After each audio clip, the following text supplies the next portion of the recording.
gotta apologize. I'm a little unnerved at the start of the show.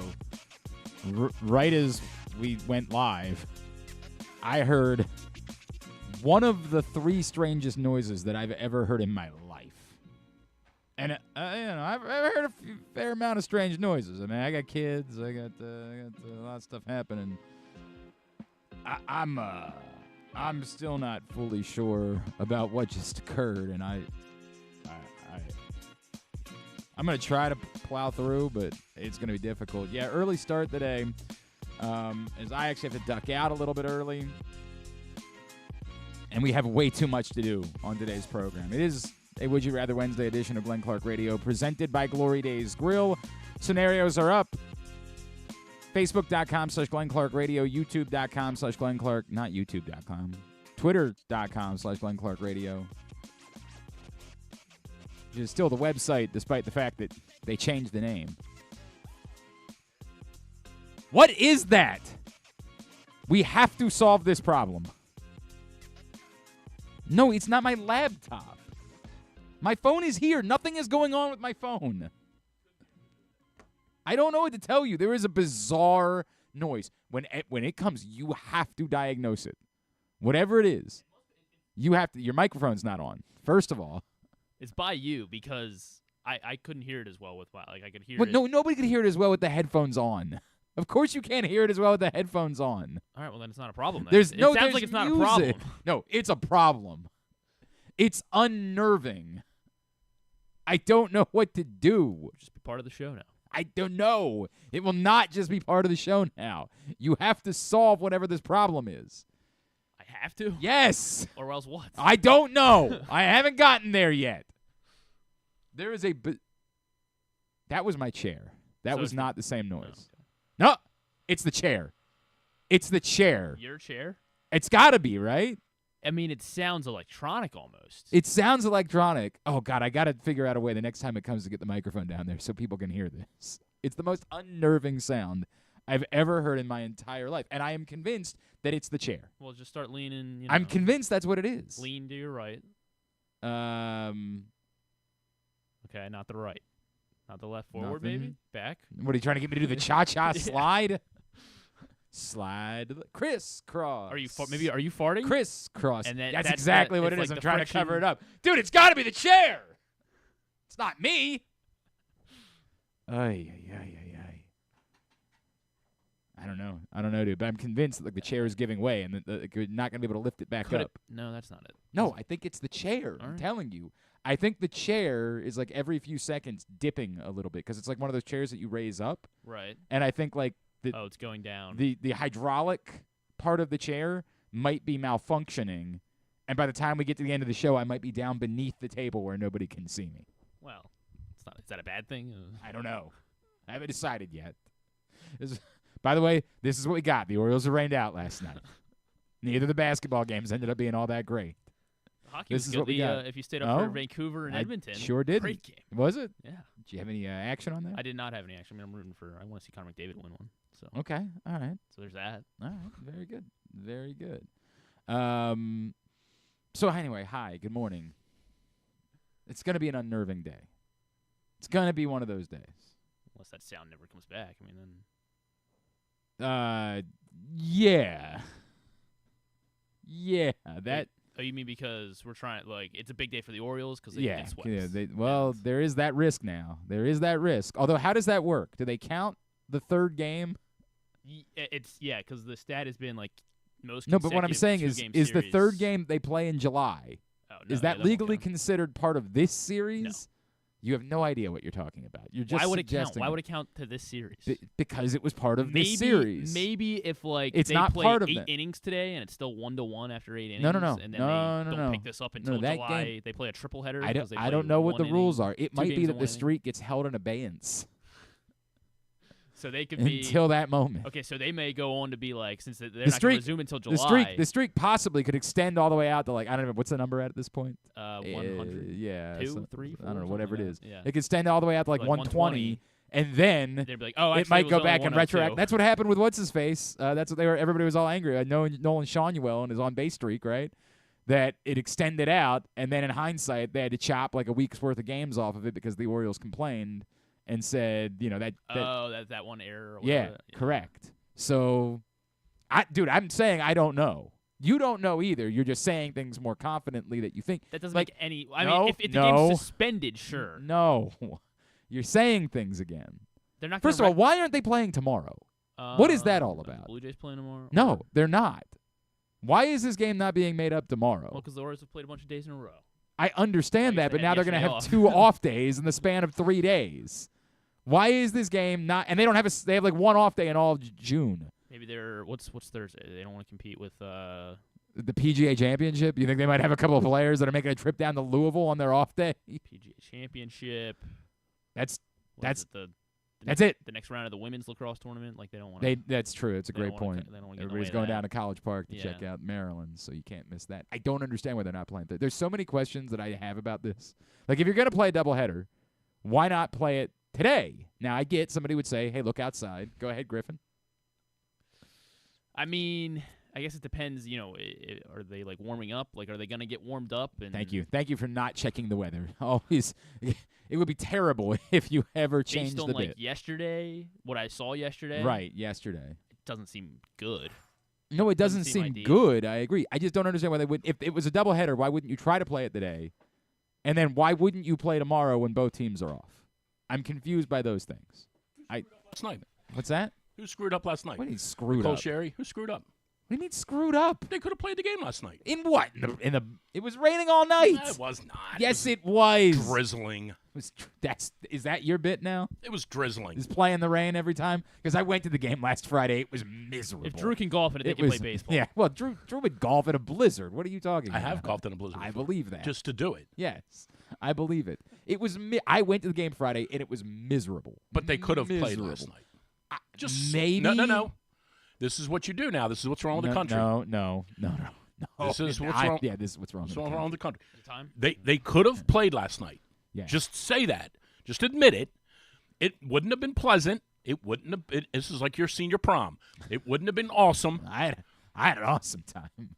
But and my senior prom date and her wife are very happy now. I'm sure. Straight shoot. That's not a joke. You finished them off. Straight shoot. You finished them off. You and Harrison Buckner. Yeah, the 2 of us.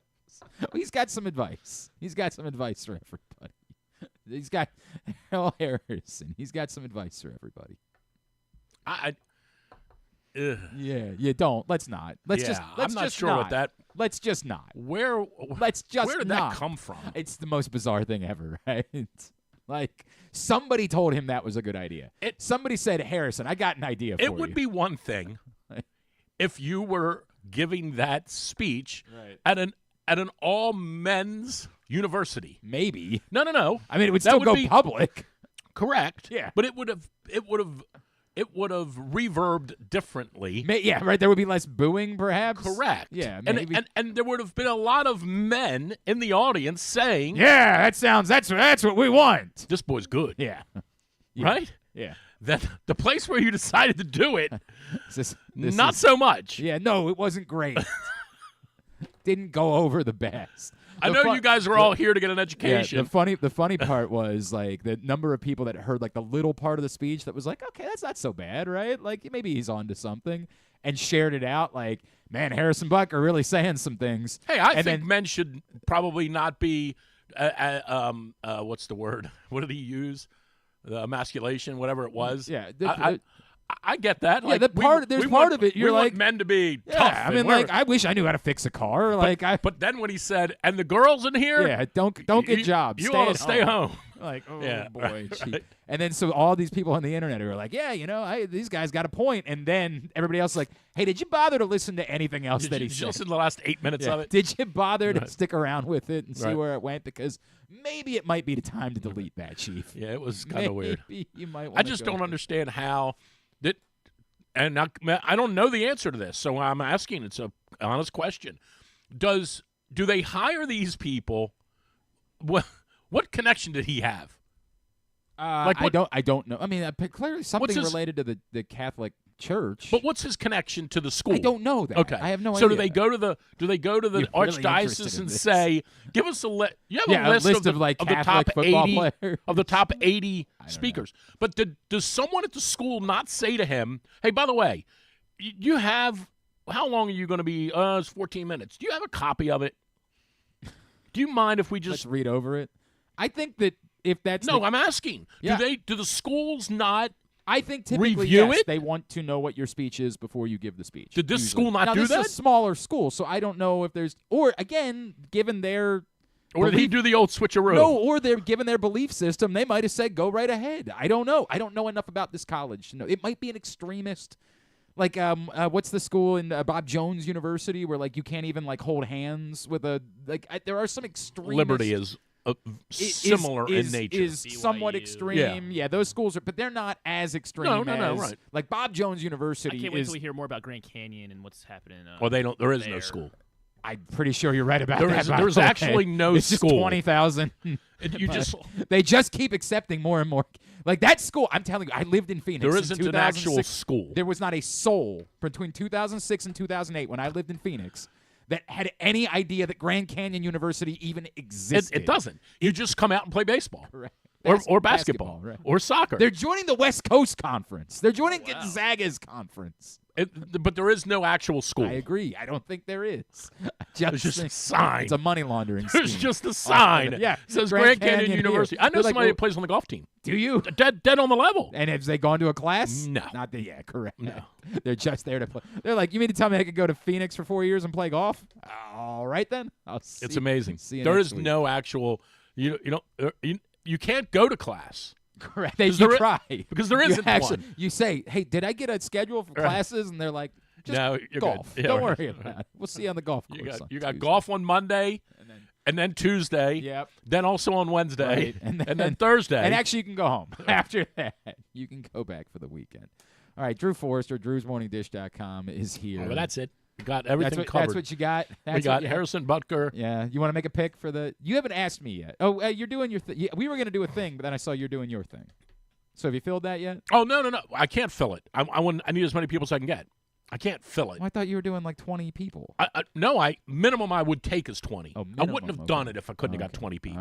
All right. So you I'm still taking gazillions. So what do you need? Yeah, what do I need to do? $10. Oh, that's it? All right. $10. Give me two. Done. $10 gets you 3 players. Okay. The computer will pick them. I'll do it tonight around 7 o'clock. Computer picks them, and you get 3 players out of the top 50 in the world. You'll get 3. So you're not getting 2 turds and a really good player. You're going to get 3 players out of the top 50. I did tell the algorithm that each team has to have one of the top 20. So you're guaranteed to Okay. get one of the top 20. Okay. Then the other 2 will be someone from the rest of the field at random. 2 others. It could be 2 PGA pros. No. 1 to 50. Oh, 1 to 50. 1 to 50 in the world. So you're guaranteed to get 3 rock stars. Well, but how does that math work if you've got 20 people or more than 20? So if you could have the same golfer as somebody else. You could have one of the same, Okay, but got you're it, not going to got it, have. got it, It got would be it, impossible Got it. Okay. for you to have All 3 right. of the I same. think I understand. Yeah. Very good. And what do they need to do in order to get involved? So Maryland Junior Golf is our FCA Golf Venmo. Mm-hmm. So Venmo $10 or $20, or you could do what Dan Dawes did and give me 40 and get 4 of them. There you go. $10 to at Maryland Junior Golf, and then tonight I will send you a comment through Venmo with your players. Okay, That's the good. best way to do it. Very Instead good. of email, just So say I'll it one just- more time. Maryland Junior Golf On Venmo. is our Venmo. Just Venmo. Yeah. Okay. I mean, there's no other way we do it today. Well, I mean, there's like 70 other apps. I know, for but it. this is the only one. I had to do this with my father for Mother's Day on Sunday. My father, this is still to this day, will not allow me to write you a check. He won't allow me to pay for anything. He like refuses to let me pay for things. It's a pissing match, and I'm never gonna win. Yeah, keep him. It's just the way that it goes. But on Sunday, of course, it was Mother's Day, so we took my mom out for dinner, and I said, "Look, old man, you want to pay for my kids? That's fine, but I'm paying for mom. That's the way it's gonna go." And he said, "Fine, I won't fight you about that. You can pay for your mom." said, wonderful. Then I said, now, of course, I don't have any money, so how am I going to pay you? And he said, you're not. And I said, well, you don't have Zelle, you don't have Cash App, you don't have Venmo, you don't have there's 80 apps. Right. Well, Zelle goes right to your bank account. Yeah. And right. he said, no, sorry, don't. I said, you're a real son. You're a piece of work, old man.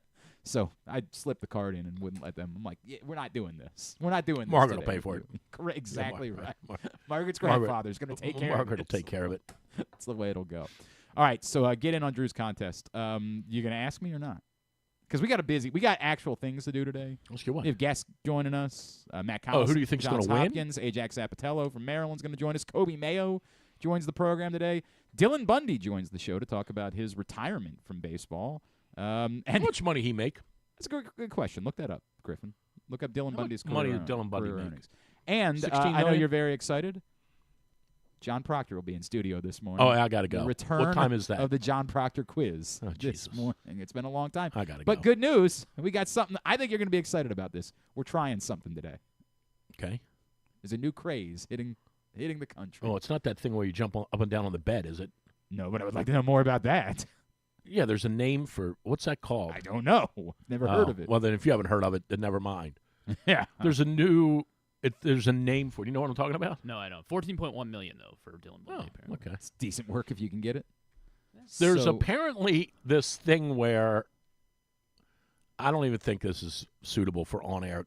I don't think we should. All right, yeah, let's leave it alone. Spot track says 29 actually. Okay. So So just type in jump up and down on the bed and see what the word is. There's a word for it. I don't know how I feel about this. I know. When you see it, you're going to think it's the dumbest thing ever. he made It's, 14 with the O's. Sorry. oh, Just wanna gotcha. make sure 29 I get million. this. All right, so he said. I'm not You- coming up. with it's not coming. anything. It's not coming No, up. it's not Okay, coming up. I'll tell you off air. Okay, well, tell me off air. It's just not. It's not something you want to talk about. Anyway, there's a craze sweeping the nation. I thought this was the craze. People are going to, specifically to Sonic, but I don't think it has to be Sonic. Okay. They're ordering a Dr. Pepper Okay. Sounds And- good so far. and a side of pickles. Okay. And then they're taking the pickles and dumping them in the Dr. Pepper. And that's how they're consuming their Dr. Pepper. Okay. So we're going to try that this morning and see how we feel about Well, it. you're a pickles freak, Yeah, I had to. and I like for Dr. the culture. Pepper. I used to enjoy a Dr. I haven't drank soda in. I like you Dr. know. Pepper. All right, well, Yeah. maybe this will be for you. Maybe this will be like the Oreo Who spam. makes Dr. Pepper? Do you know? It's a Coke product. It's this might be the Oreo spam sandwich that you've been asking for another every time you. I would eat that thing in a I know heartbeat. you That thing was would, so you good. Weirdo. You are was so weirdo. good. Might So have been the bread, but it was so we're good. doing all of that this morning, and I got to get out of here a little bit earlier because Max Homa is winning. Max Homa finally going to break through. You say? Not Rory. Finally, it's going to be his time. No, but I do think Rory's going to play well. Everybody and I think says last the week. divorce is good for him. Right. Well, Everybody that's what says happened. The like. when he broke up with Caroline Wozniacki, is all of a Yeah. sudden he got good at golf. I mean, do I that. don't know what to say about. I mean, there are a lot of rumors about what happened. I don't care about that. Yeah, I mean, Yeah, but there are a lot of rumors about what happened and how this has been a year in the works. That he discovered something a year ago, and it's been a year in the works. So anyway, So everyone's saying you can officially focus on golf now. yeah, I mean, he played his rear end off on Sunday, man. It Well, was that's what I was amazing. thinking. Is that was kind of the start. I of do it. think, and I haven't picked Rory.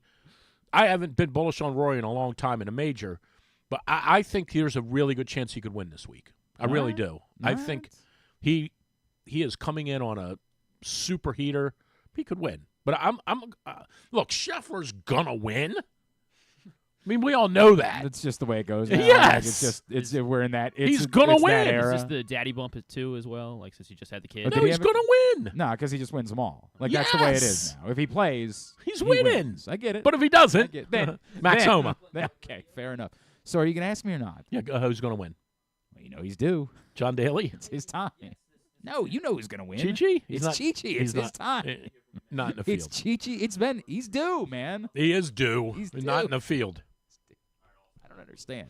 Kind of offended that when you do your big, PGA Championship preview show, you don't call me to get my expert analysis. I just Kind got of a it. Little, kind of a little. There was no expert attached offended or by that. analysis Kind attached. of a little offended by that when that's the case. Today's show brought to you by Atman's Deli in Harbor Point. It's everything you love about the original Atman's, but now they also have a full bar. So you get that corned beef piled high, all those deli sandwiches, the hot dogs with the bologna, the soups, the desserts. It's Atman's Deli, for God's sakes, a Baltimore institution. Now with a full bar as well in a very cool neighborhood in Harbor Point. Find out more about the daily specials by going to atmansdeli.com. NCAA tournament quarterfinals are this weekend, and a couple of the games on Sunday, are right here at Towson's Unitas Stadium, including kind of the headliner, the final game of the weekend, Johns Hopkins and Virginia, Sunday afternoon. Joining us now to preview that from Johns Hopkins, he is midfielder Matt Collison, and he is with us on GCR. Matt, it's Glenn and Drew. It's great to chat with you, man. Thank you for taking the time for us this morning. Yeah, thank you. Thank you guys so much for having me on. I'm super pumped. Absolutely, dude. Hey, what got into you on Saturday, and like, what did you maybe do a little bit differently before the game that now you say like, hey, I'm gonna have to like eat Wheaties every game day or something like that because it led to a 4-goal, 5-point NCAA tournament game? Nothing different preparation-wise. Just just my teammates put me in the best spot to succeed, and we all kind of collectively have been talking about it all week, but we just want more time with each other, and it's a one-game season from here on out. So anything I can do to keep seeing those guys happy, especially the grads and seniors, I'll do. Are you a superstitious person in general, Matt? Like, are you the type of person when you have a big game, you do have to figure out something that went right and do it again? Just like little things, okay. not like a big whole routine like that. But if I, a bunch of the guys like go and hang out at night. Like if I wasn't there, then I guess I have to stay home the night before the game, or just stuff like that. Like we go to Sammy's, sure. in Baltimore, every night pregame, and then like certain guys go out and get ice cream afterwards. And like I won't join because I've never been there before, and I don't want to like mess up the mojo there, but. Just like stuff like that. Not like a whole big like routine, I guess, but yeah, just the little things. So you're not superstitious, you're just a little stitious. Right. I love it. Yeah, I'm a little stitious. I love it. Hey, was there a point, what was the turning point for you guys in the season? Was there a moment, if it was at home where you guys all congregated and said, hey, that was it, the light went off, or was it a road game where you got on the bus or the plane? Maybe that win at Virginia. Yeah, right? I mean, was there a moment where you all kind of started to believe? I think we've had belief in this group the entire year. We're really old. We're a really veteran group. We've definitely got the pieces both on offense and on defense. And we kind of had that belief all year, even with a couple tough losses, those back-to-back losses against Syracuse and Navy, and then that loss against Michigan in the Big Ten semifinals. There was never really a drop in belief, but more of a come together and be like, listen, like, especially after the Michigan game, like from here on out, it's a one-game season, and all we're fighting for is more time with each other, right? So there's no looking forward to the following weeks. It's all a pretty internal mindset for the guys, and I think we've had that belief all year. Matt, do you have to? I mentioned the game at Virginia, right? Do you guys have to like pretend that didn't even happen because there's danger in that and being overconfident, or were there things that you feel like you learned about yourself? Because I remember like talking to you guys afterwards. It was a really emotional day for the program and a real statement win. Do you have to just almost completely forget that it happened going into this one on Sunday? That game specifically, I would say yeah, but the season as a whole, we've had a successful season. We know who we are as a team. Obviously, Virginia's a super talented, very well run program, very well coached. They got players up and down their lineup that are great as well. So credit to them. But we love playing in those big games. We love playing against those big teams like UVA. Yeah, maybe forget about that game as a whole, but we'll definitely look back to it, see what helped us, what didn't, and then go into this with a completely fresh mindset. And like I said, just fighting for more time with each other. And how did you have all of the success and score these goals after the Maple Leafs lost again in the seventh game?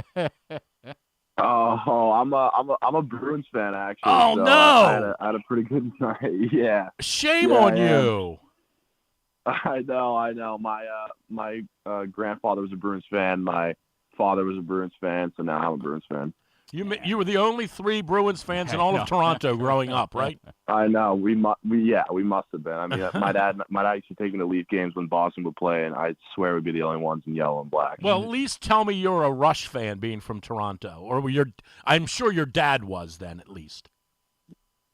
I'm not sure if he was, honestly. Oh man, You've broken Drew's heart. Are you sure you're Yeah. from Toronto? The only things he knows. By the way, that you've gone off the list of Canadian things that Drew had That's it. prepared Well, for today. and Alanis the Morissette. entire list of what he had. Alanis Morissette's great. Okay, there we go. We got Joni something. Mitchell. We There were we able go. to work it out. Matt, with that in mind, Yeah. Matt Collison from Johns Hopkins is with us here on GCR.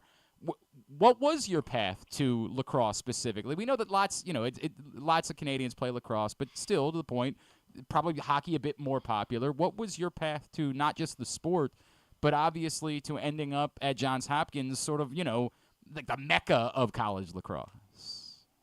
Yeah, so I, like every other Canadian kid basically ever, I grew up playing hockey. And one of my really good friends, who I'm still good friends with right now, Mark Waters, who plays on St. Joe's, him and I and his father and my father got really close, and his father actually owned the Rock at the time. So he That's mentioned to my the dad, indoor he was like, team, right? Yeah, the Toronto Rock, the indoor team. Yep. And he mentioned to my dad, he was like, "Yo, like Matt should like come out and try lacrosse, like whatever." And I was like, I don't know. My dad was like, like whatever, just like try it. And kind of like the rest is history. I loved it ever since, and I ended up quitting hockey to play lacrosse, and I'm forever grateful that I made that decision. Yeah, it looks like the right call. And then what about Hopkins specifically? What did you know about Hopkins, and why was it the place where you wanted to be?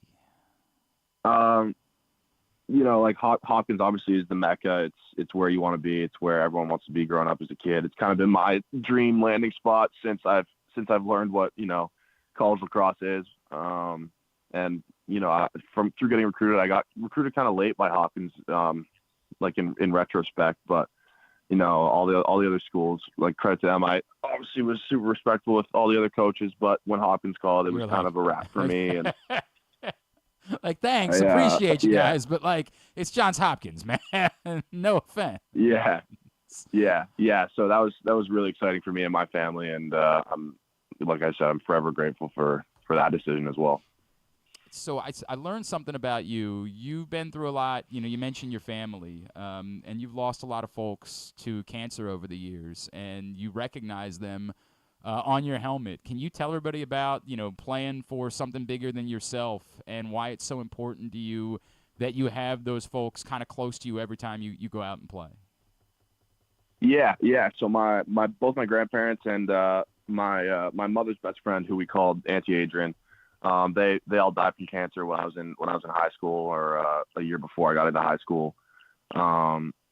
And it's just, I think it's super important to keep them with me, keep them on my mind, just to put things into perspective, right? Like these are people who would have given up a lot for me, and who loved me very much and loved seeing me play and loved seeing me do what I love to do.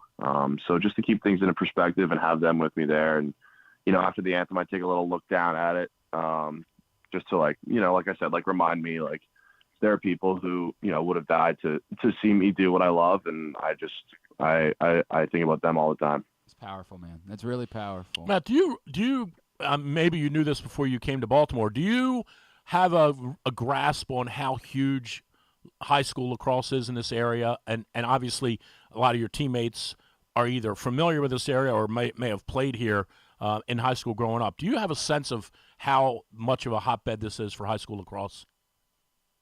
Yeah, like before coming here, I played travel ball for Edge Lacrosse, so we came down to Baltimore a lot in the fall and in the summertime, and obviously those are the off seasons for high school. But I knew like about the MIAA and like stuff like that, but I never really got like the full experience until I got here and heard all like the BL versus Loyola versus McDonough talk, and guys, we got a couple BL, Loyola, and McDonough guys, like I said, on my team.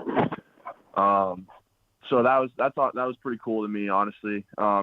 Hearing those guys talk about like the under the lights games they played in high school and like the championships and all that, and obviously like I love my high school in Canada. Quick shout out to St. Michael's College School, but it wasn't anything like that. So it's really cool to hear and like talk about and kind of like almost live vicariously through, I guess. Yeah, they had 6,000 last night. Unbelievable. At Navy. Yeah, it's incredible. Right. I mean, it's just staggering. Yeah, that is crazy.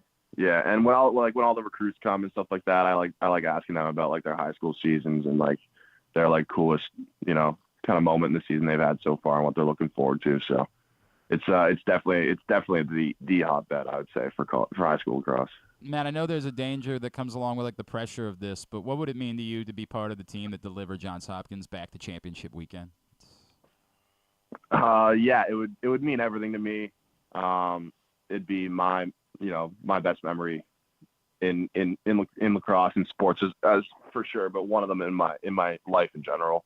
Not only for the alumni and for the coaches that give us so much and give us so much support, but just for my teammates, seeing my guys happy. Like we got seniors on this team who saw Hopkins through a 2-8 season, the real lows of the program, and just to see us getting some success and see them being happy at the end of it and being able to walk away with a ring, that would really put the cherry on top for me. And I'd be able to say, yeah, like I'm content with these guys walking away, because anything else, seeing them walk away after a loss, and we don't like talking about that, but that'd be the worst feeling for me. So I just, all I want to do is see them happy and see them, content with their college career. All right. So what's it going to take, right? Like, yeah, I guess let's finish the sentence. You guys will be playing Memorial Day weekend if blank on Sunday. If we just focus on blue versus black, playing together, we're not going to feed into, to any sort of up and down game. We're going to play our game. Stick to the script, and then we're just going to fight for each other. Like I keep saying, we want more time together. I want more time with the 23 seniors and grads we have, but I also want more time with the freshmen as the freshmen now. I don't want them to turn into sophomores too soon yet. I want everyone's career at Hopkins to be as long as possible, whether that's 3 days long or three games longer. That's all I want. I appreciate that. Matt Collison, what a monster sophomore season, man. May there be a lot more 4-goal games ahead. It worked out pretty well against Virginia the first time. Maybe go ahead and do it again this time. Matt, congratulations on everything that you've done so far. Best of luck on Sunday. Thank you so much for spending a couple of minutes with us this morning. We really appreciate it. Yeah, thanks so much for having me. This was awesome. Thanks, Matt. Matt Collison, Johns Hopkins. Again, they take on Virginia Sunday at 2:30. Should be a great crowd over at Unitas Stadium. Syracuse, Denver, the early game. How about that? On Towson has the games. Yeah, it was a real bummer, right? Like when they were up at the half on Sunday night, you're like, oh my God, they could be here. That would playing. Right. They were 9-8 up, right? It was 9-8 at the half. Yeah. And then didn't Syracuse beat them? Yeah. Outscore them 9-1 or 9-0? Yeah. It ended up being. It was 2015. Towson still put up a fight at the end, but yeah, the third quarter. Well, we can't have that guy on anymore. Why?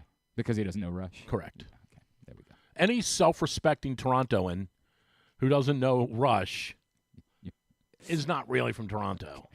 I mean, come on. He's also a 20. sophomore. I know, right. You should still know Rush. Yeah, you've got. It would be like you not knowing who Rob Fahey is. Well, I mean, I can't believe I'm actually going to give you this. I would argue Watch yourself. Rush might be slightly. Watch yourself. Slightly more significant even than Rob Fahey. Right. Slightly. Name the 3 guys in the band. In Rush? Well, Yeah. I mean, I know Getty and I know Neil Peart. I actually don't think I know the third guy. Well, what kind of Rush fan are you? I'm not. Alex Lifeson. I did actually know that. Son of a bitch. You remember what he did at the when they got inducted into the Rock and Roll Hall of Fame? Remind me.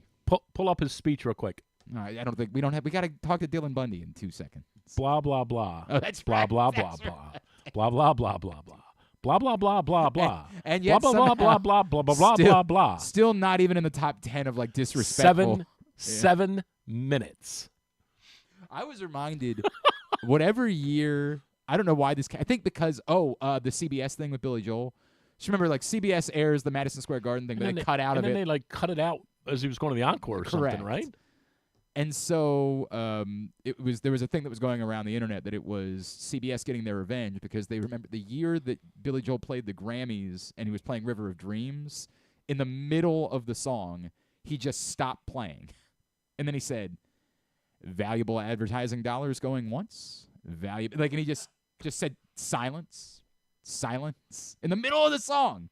This is the thing that happened. Why did he do that? Just to be a jerk. That doesn't seem like him. It doesn't seem like him, does it? That seems like something that Eddie Vedder would do. Somebody like that, right? Like I'm fighting corporate greed or whatever. Yeah, Billy that's Joel weird. in the middle of the bridge. So that was in River of Dreams. Just stop. Yeah, and he stops for a second, and it's about to go back to in the middle of. Right. And instead, he just stops and he looks around and he's like, and looks at his watch. Valuable advertising dollars going once. Oh, my gosh. Valuable advertising dollars. Silence. I did not know that. Silence. I did not and know then, that. like, Okay, 5 so seconds. Then he laughs a little bit, and then he goes right back into the song. Have you seen him in Madison Square Garden? Yeah, Super Bowl week. When we were up there. Oh, I right. went on Tuesday night of Super Bowl week. Okay, right. I did not go. You guys passed. I've seen him 5 times. I would love to see him one more time before July, but the tickets are they're outrageous out of now. control, aren't they? Right? But I've seen him 5 times. At MSG. Yeah. Now it's too late now, so when I say what I'm about to say, Right. there's no sense. If you are even, I mean, you need to be an A-list Billy Joel fan, but if you're a Billy Joel fan and you did not see him in Madison Square Garden, you missed out. He was remarkable. My cousin and his wife were like hell-bent on doing an MSG show and went up the year of COVID. Got COVID.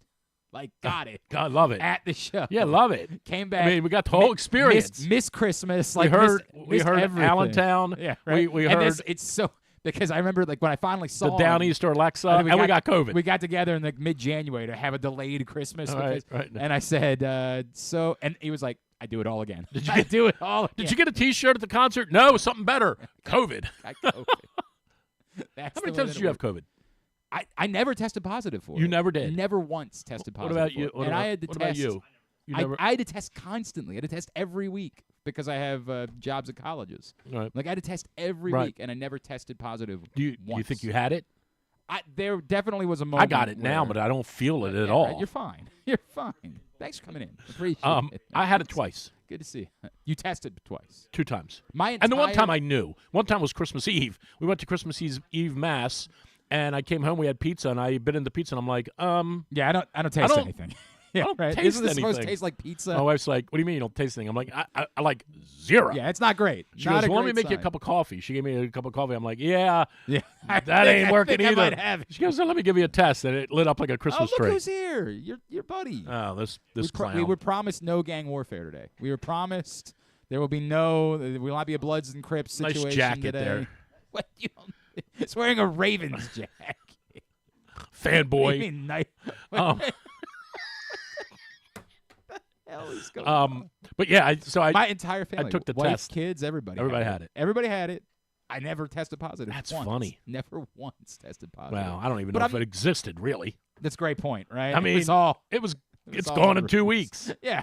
Yeah, you just lost all of your sense of taste Remember for nothing. Remember when he said 2 weeks? It'll be gone in 2 weeks. It'll be like it'll be like we never knew. It'll be like this thing will be 2 weeks. We'll move down a little bit further, and it'll be say, 2 weeks. What was that? There's somebody brought it into Seattle, but it's right, it'll just be gone. It'll just be gone. No need to worry about it. Right. Drew's here. Proctor's actually here too. We'll get to him in a little bit, and we got to try the Dr. Do we have the pickles and the Dr. Pepper? Are we good there? Oh, We got Dr. Pepper and pickles. We're going to try those this morning as well. Are we talking to Dylan Bundy? What's going on there? What's the plan? Yeah, we are. Okay. That's now, or should That's I take a plan. break? No, right now. Okay. I don't know what's happening. I never know what he's doing over there. Mom! The meatloaf! The meatloaf, the now. Meatloaf! I never know what he's doing over there. Today's show also brought to you by County Sports Zone, countysports.zone.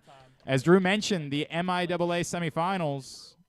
Some last night, high drama, surprising results. Yeah, the Spalding the McDonough quarterfinals. Game. Yeah, Gilman obviously beat Coward Hall 12-3. They were winning 11-1 with 3 minutes left in the game. Well, and then last night, McDonough beat Spalding. So Spalding, the 2 seed, out. That wasn't much of a surprise. Yeah, McDonough's really good, right? Spalding agree. had a nice year, but McDonough was beating them. I sort of agree with that. Yeah, I sort of agree with that. And then Boys Latin, all playing for second. So Boys Latin beat Gilman, so Boys Latin and McDonough for the title on Friday. You want to find out more? Go to countysports.zone. It's proudly sponsored by your local Toyota dealer and buyatoyota.com. This man over the weekend made his retirement from baseball official. Of course, former Orioles pitcher. He is Dylan Bundy, and he's with us this morning here on GCR. Dylan, it's Glenn and Drew in Baltimore. It's great to have you back on the program, man. Thank you for taking a couple of minutes for us. Absolutely. Appreciate it, guys. Hey, man, it's good to hear from you. 31 and retired. I'm coming back as you in my next life. Yeah, it's kind of nice. It's not bad. Not bad work if you can find it. I'm going to kill my guidance counselor for not recommending it when I was in high school. Dylan, right. Walk me through. I know the last couple of years, you want to find, you want to latch on somewhere, you want to continue going through it. What is the difficulty? What is the thought process like when you're at this place where, like, how long do I keep on pursuing this? Do I want to go down to one of these independent leagues? Like, what is the thought process for someone that's accomplished a lot but isn't sure yet when you're ready for it to be over? Yeah, it was a lot of different variables for me. The body was kind of declining, the arm, the fastball. Everybody knows the velocity was coming down. Command and the shape of the pitches and everything like that was still good, but just the fastball wasn't really there the last year or two for me. So that was a big factor. Family, just starting a family, stuff like that. Being on the road for 12, 13 years, kind of all by yourself, was kind of getting to me a bit. And then it just kind of all added up at once. And then obviously the writing was on the wall and there wasn't much interest at the big league level. And spending a year or two bouncing around the minor leagues wasn't really something I wanted to really do. Did you, and this sounds like a dumb question, but did you not have a heart for, like, the minor leagues? Meaning, you like you said, you bounced up and down. And was it one of those things where you just kept doing it? It's you're not like, worth it. This is just not what I want to do. Yeah, I mean, I was fortunate when I was early on in my career. I didn't have to spend too much time in the minors, and then I got kind of spoiled at the big league level, spending that amount of time up there. And especially with the body and the arm, taking sometimes 2 or 3 hours just to get ready to go play catch, and wasn't something I was really wanting to do. I don't blame you. When you don't have to, I don't blame you at all. Right. Dylan Bundy with us here on GCR. Dylan, measuring, reflecting on a career, right, where there were plenty of highs. Like, we remember the 2016 season, how exciting. You bring up not having to spend a lot of time in the minors. Like, you got to come up and be part of that late in 2012, and it was electric, and the excitement of getting the call up at a very young age. And then, of course, there's the other side, which is, like, I'm sure you wanted to accomplish more, and there were moments where it looked like you were on the path to being an ace for a long time. How do you reflect on both sides of that when you look at your career? Like, the things that you were able to accomplish, are you able to block out any of the disappointment? What does that look like? Yeah, I mean, early on, there were some of my best memories, like you just mentioned, getting called up at 19 years old in 2012 and being a part of that team to go on and do what they did. And then coming back from all the injuries and stuff like that. Sorry, there's a plane in the background. Some of that stuff was awesome memories. And then later on, I had some really tough moments. But in the middle there, where there were still good games, I was able to help the team win at times. And, I don't look back at any disappointment. Anybody that wants to say I don't really care what they think, because my family doesn't think that. And that's really all that matters to me. Is I got to fulfill a big league dream that I had as a little kid, so I don't look at it with any regret at all. And I had a fun time doing it. Dylan, at the outset of the deal with the Angels, did you like that?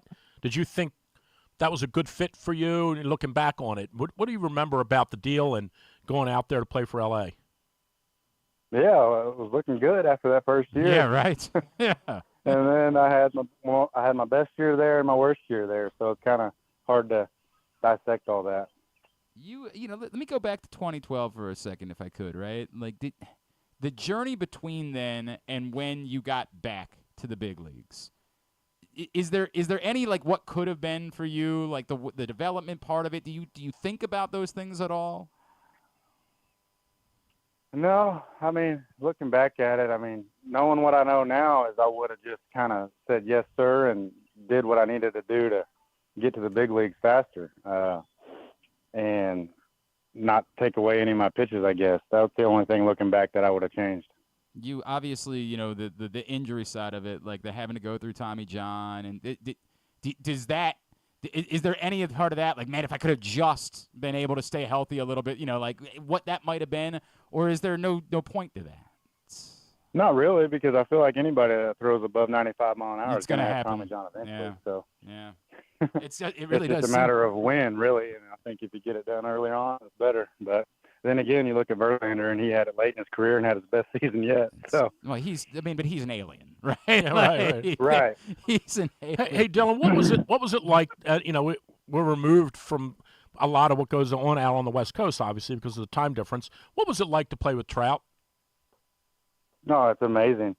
Well, the first thing that's kind of weird is you realize he actually does strike out, because every time I pitched against him, it seemed like he didn't. But it's just amazing how kind of gifted he is. Not kind of, he is very gifted. And the fact how hard he hits the ball, how deep he can let the ball travel and still get the barrel to it. It's pretty amazing how much of an athlete and quick twitch he is. I hear there was another guy on that Yeah, team man. that was kind of Especially okay. seeing it in person. Oh, Ohtani, you talk about Verlander being an alien. Ohtani, he's a whole nother level. Super alien. He can show up to the ballpark, pitch 7 innings, show up the next day, 3 hours before game time, and hit 3 homers. You never know what he's going to do. Is there anything that you can soak up from like how that's possible? Like, or is it just you have to be a different type of human in order to be able to capable of doing that? I mean, I'm going to go with the latter there. Yeah. It's a different type of human, because obviously he's the only one to ever do it at the level he's doing it. So there's really no explanation for it. It makes no sense. How much do you think about that night in Toronto in 2016? Because everybody in Baltimore thinks about it, I don't know, once every 5 minutes or so, and what should have been. Do you completely escape it from your mind? It happens. You lose a baseball game sometimes. Or do you still wake up in like the cold sweat? Why wasn't Zach in that game? Yeah, it's easy to look back at it now and say this is what should have happened, but I'm not the one making those decisions. And at that point in my career, I was just happy to be there. So. I get it. I understand. But yeah, it's easy to question things after the fact. But no, I definitely don't wake up in the middle of the night thinking about it. That's for sure. What's next for you? Obviously, in your 30s, you got your whole life ahead of you, right? You got a family, but what's next for you? You want to stay in the game somehow? I'm not going to be coaching in the game, I don't think, right? Especially in the next few years with a young kiddo here. So, I mean, I give lessons every now and then on a couple days a week just to kind of teach the kids. I really enjoy teaching kids because they can retain it and learn it, and they're just amazed when they listen to something and then it works out for the better. And then I recently just got into real estate, selling and buying land, mainly land deals is what I would like to do here in Oklahoma with Area Land Company. So nice. I remember like you were into like landscaping or like painting, some things like that. You had a lot of interest that went beyond baseball, obviously. Yeah, well, the painting thing that was just for a talent show, and I ended up picking it up pretty well. But must be but nice. yeah, to I have really talent. enjoy land and being out in the nature.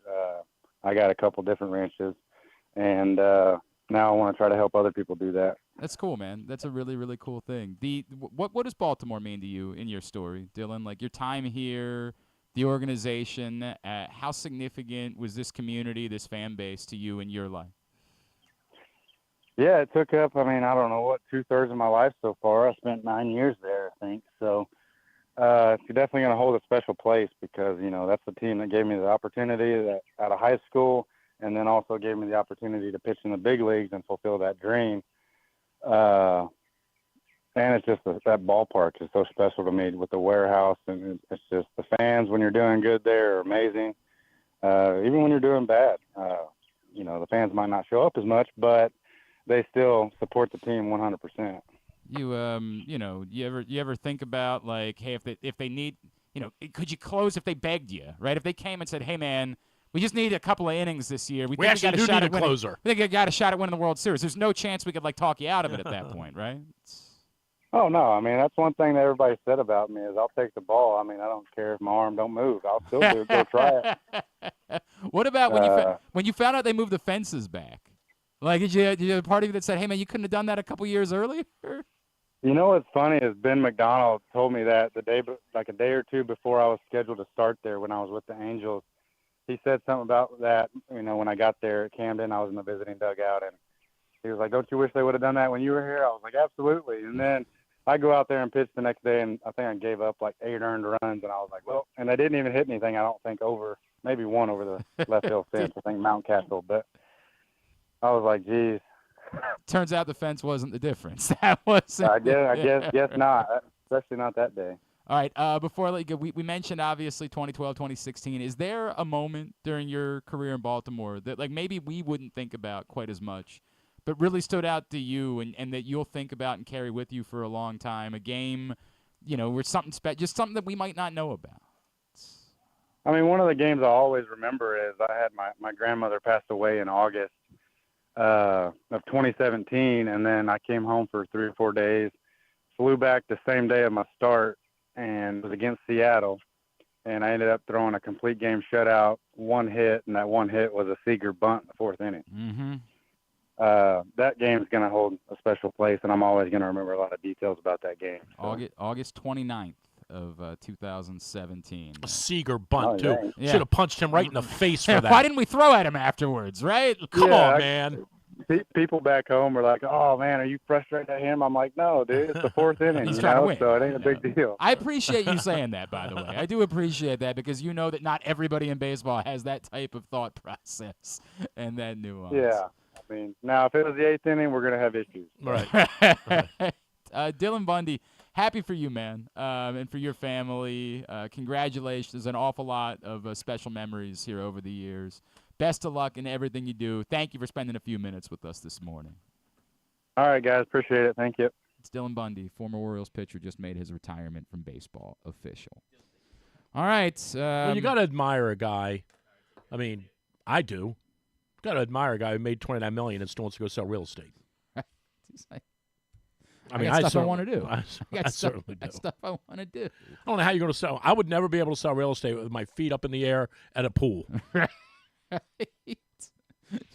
Drew would just go literally. Somebody would say, "What you doing today?" He'd be like, "What? I'm playing golf. I'm at the pool. Yeah. I got my feet up, and I'm getting pina colada delivered to me." Yeah, he's got things he wants to accomplish still. All right. When we come back in, Jon Proctor's here. We're gonna do a quiz. We're gonna try the Pickle Dr. Pepper. If this quiz sucks, then we're going to have some sort of formal penalty for you. Formal penalty? What the hell would that be? We have to wear tuxedos.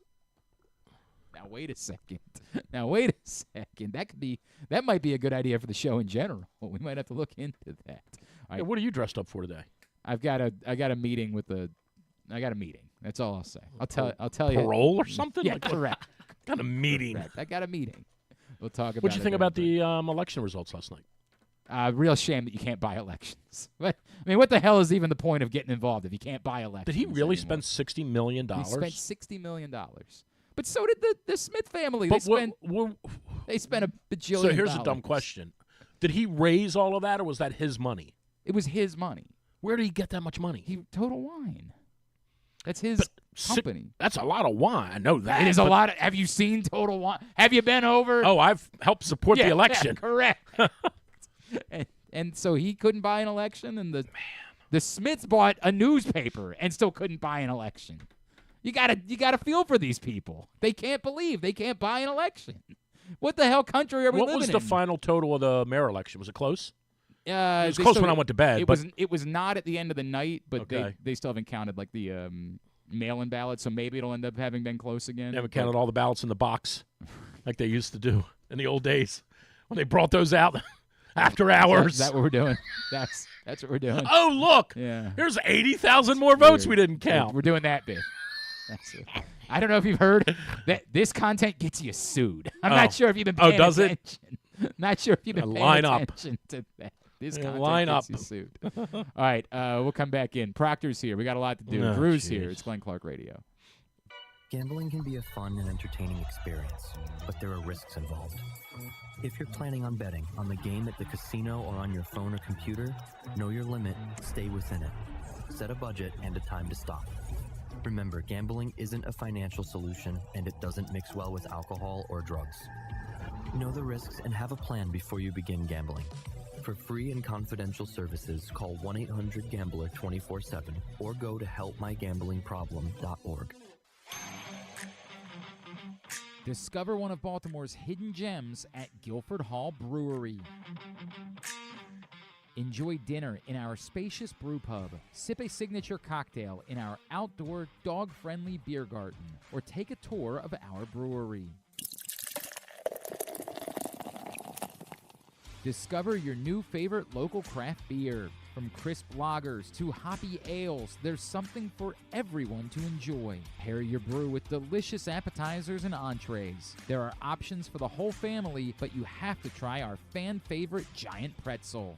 Guilford Hall Brewery, where every sip is a celebration. Visit us online at guilfordhall.com. Make the most out of every day in your Toyota RAV4. Available in hybrid or gas-only models. A RAV4 can get you where you want to go in style. Check out buyatoyota.com for deals on new RAV4s from your local Toyota dealer today. The drug scene in Maryland is changing. Fentanyl and xylazine are being added to street drugs, and you may not even know it. Xylazine is not even intended for humans, and fentanyl is an opioid 50 times stronger than heroin, and contributed to over 80% of overdose deaths in our state. Anyone who uses drugs, even occasionally, is at risk of overdose. To learn more, visit stopoverdose.maryland.gov or call or text 988. Oh, honey, we better stop for gas soon. Let's pull into that Royal Farms. Ugh, gas is so expensive. Nope, it'll be cheaper than you think. Why's that? I signed up for Rofo Pay on the Royal Farms app. Now we save 15 cents per gallon at all Royal Farms. Wow, that'll save us a ton of money. I love you more every day. Well, then, don't get a speeding ticket this trip, okay? Sign up for Rofo Rewards and upgrade to Rofo Pay and save 15 cents a gallon on gas for a limited time. Real fresh, real fast. Royal Farms.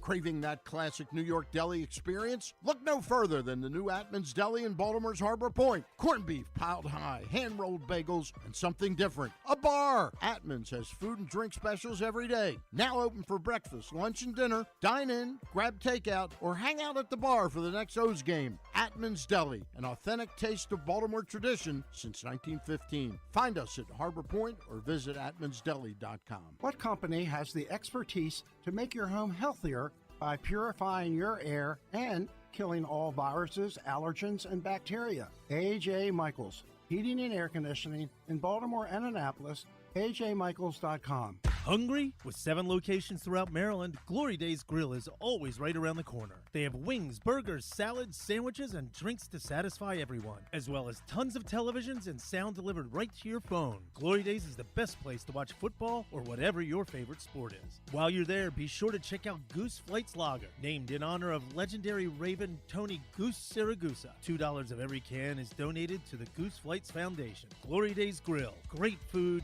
good sports. One of the things that's definitely wrong with this country is that this dude still has a job somehow, some way. Glenn Clark.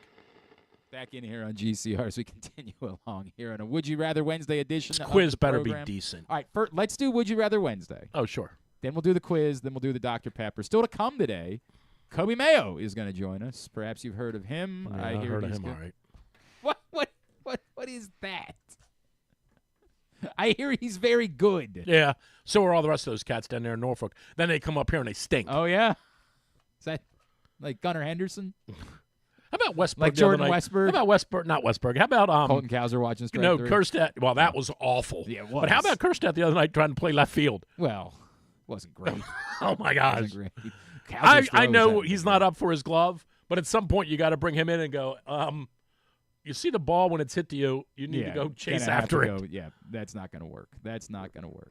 All right, let's do Would You Rather Wednesday. Would you rather? Oh, Jon Proctor is here. I should point that out. Hello, Jon Proctor. Hello, how's it going? It's good to see you, Jon Proctor. Hello, how's it going? What do you have? Now let's turn it over to Drew for a minute. Let's go ahead. I thought about you the other day. I do like Proctor. It was a big weekend for you, right? I do like Proctor. Yeah, go ahead. I do, seriously. Yep, go ahead. When he sleeps. There you go. Now, back to Proctor had some prepared. Right. Go ahead. You got something. I thought about you the other day. All I right, saw go the ahead. headline, and I said that has to be comforting for Drew. Go to know ahead. that somebody else with a brainworm could run for president and be a functioning member of society. So, I feel good for you, man. Good to see. Lord. How's that been going? What time are you due back in Boys Town? Proctor sent me. Griffin sent a text to Proctor about coming in this morning. Okay. That is the most. What did I say? Griffin texted and said, Wednesday would probably work good. Then we can make Drew do it too. Unless there's too much animosity between you two. Like, legitimately worried that you guys were going to get into like a fist fight if we had you in on the same day. This is like when I was in the soccer business, And we played on a Friday. We played on a Saturday night against St. Louis, and and the game was on TV back to St. Louis, and the great Bob Carpenter was calling the play-by-play. Nationals play-by-play. Right. Man. And on Friday night, they flew in on Friday, and I went to take the game notes over for a TV production meeting, and there was wrestling in the arena that night. Okay. And Cowboy Bob Orndorff and Greg Valentine. Cowboy Bob Orton. No, then it Paul was Paul Orton. Mr. Wonderful Paul Orndorff. Orton and so Cowboy Bob Orton and Orndorff. Yes. Were wrestling one another in the steel cage. Yes. And I walk into the lobby of the Hilton/Omni, whatever it's called now, and there's Orndorff at the counter, and all these groupies are there, and it's like bedlam in the lobby, and he turns around, and Orton's sitting in a chair, and he goes, "Hey, 324," and he throws the key at him. And you're like, wait a second. They're staying in the same room. Yeah. And then the week before, they're on TV, and he's pointing at the camera going, Let me tell you when I'm going to strangle you, you creep. Yeah. Can't be roommates. Right. Can't be hanging out on the road. You got to keep Secretly, Proctor and I drove here together. That's correct. I said, wait in the car. Right.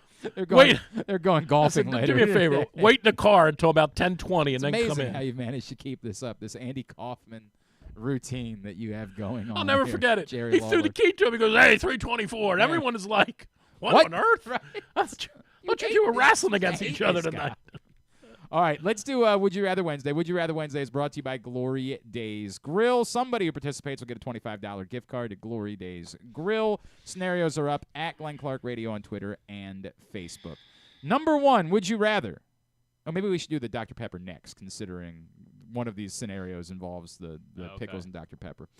So if you want to start preparing that would be good. Number one, would you rather?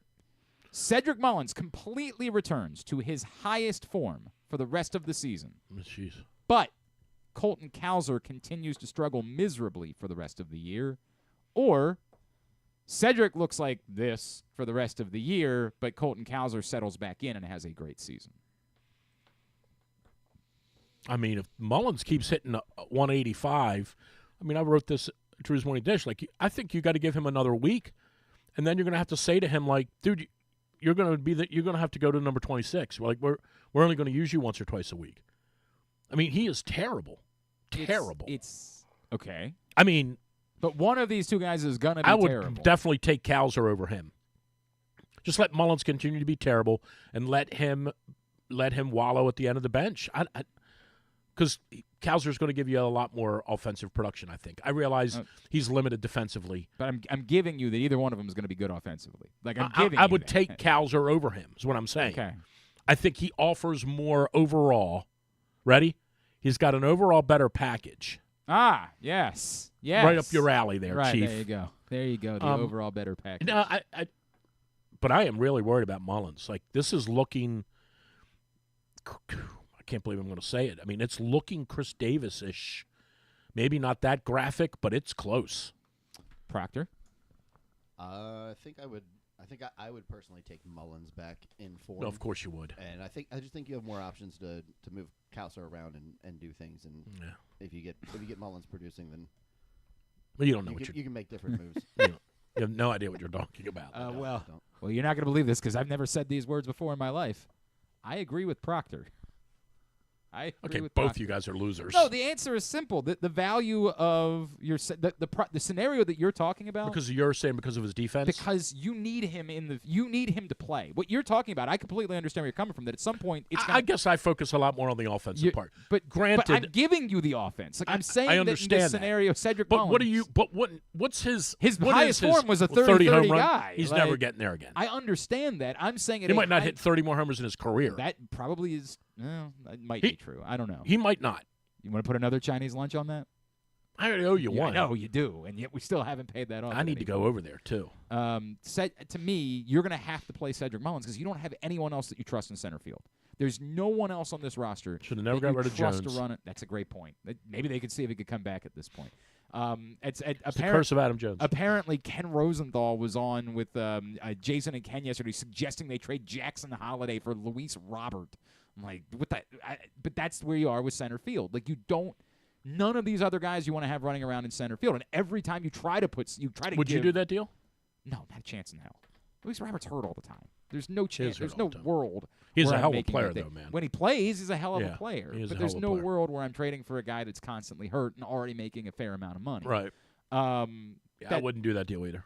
But not so much because of Holiday, but more because of what you just said. No, if you inserted a different name, it's not I would never trade Holiday no matter what. Right. Like we would I don't know who it would be that it would. You got to present that for me. Like okay, I'd think about that, but no, not for Luis Robert. That's not going to happen. The point of this being like the value every time you run someone else out to center field, you say to yourself, nope, gonna have to put Mullins back out there, even as bad as it is. And I know exactly what you're saying with how bad it is, but I just don't trust anyone else to play center. So for me, that makes it the argument for Cedric Mullins. Griffin, did you want to answer that one?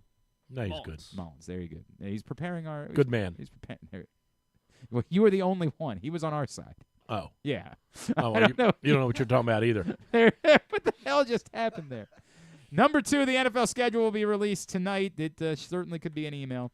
Would you rather both Bengals games are in the first 6 weeks of the season while Joe Burrow is still working his way back from injury, or both Bengals games are in the last 6 weeks of the season when he's already out? If we're being fair, he might be hurt again. Well, he was already out with a torn ACL. Yeah.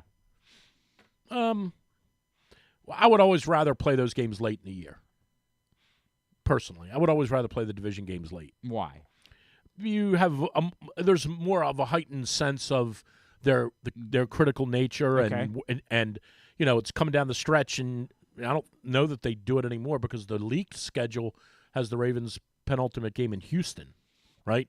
So it used to be those last two were all division games. I liked it. I think the last two in that league schedule were Washington and Houston. No, the last two of the last three were D.C., Houston, and then Cincinnati. Oh, okay. Cincinnati's the last game of the leaked schedule. I asked a couple people about that. Won't be right, will it? I don't think so. I don't need that but Houston game to to be. They're just not. Oh, right, because you want December 29th. Because I got to go back to Houston. You're trying to go golf, right? Yeah. Is those Grillo's pickles? Oh, that's a great play. That's a strong play. That's the best time to pick. What kind of budget do we have here on this show? I know, right? Proctor, first 6 or last 6? I got to go first 6 on this. Because Drew said last 6. That's a shock. Right. Yeah. I mean, he says chocolate, I say peanut butter. Right, 100%. No, I think I want to knock the Bengals out early before they get into late season form. I don't like having that game and potentially eliminate them from contention. So you're afraid of Cincinnati? Yeah, they're pretty good. Have you seen their wide receivers? Yeah. I saw them last year. Jamar Chase. They didn't have a quarterback game last against us. Torched us for like 4,000 yards. If I remember. It was like 3,000. Yeah. All right. But right. As long as the NFL doesn't do that thing where we play the same opponent twice in 3 weeks. Yeah, I don't know. I hate that. They do have the Browns like twice in 5 weeks. I think in that league in the league schedule. Griffin, you want to say something here? Is Harbaugh the coach now in L.A.? Yes, he is. That's why we're doing the Thanksgiving night thing. If that league schedule is the schedule, Harbaugh's the new coach, right? Yes, LA? Jim Harbaugh's the coach in Los Angeles. I don't know what we're doing. Anyway, they have Gus Edwards. I can't believe it. Yeah, they do, and J.K. Dobbins, and our friend Bradley Bozeman. They got him too. They did, 100%. And Greg Roman. Correct. Can we trade him, Drew? You mean trade him, you?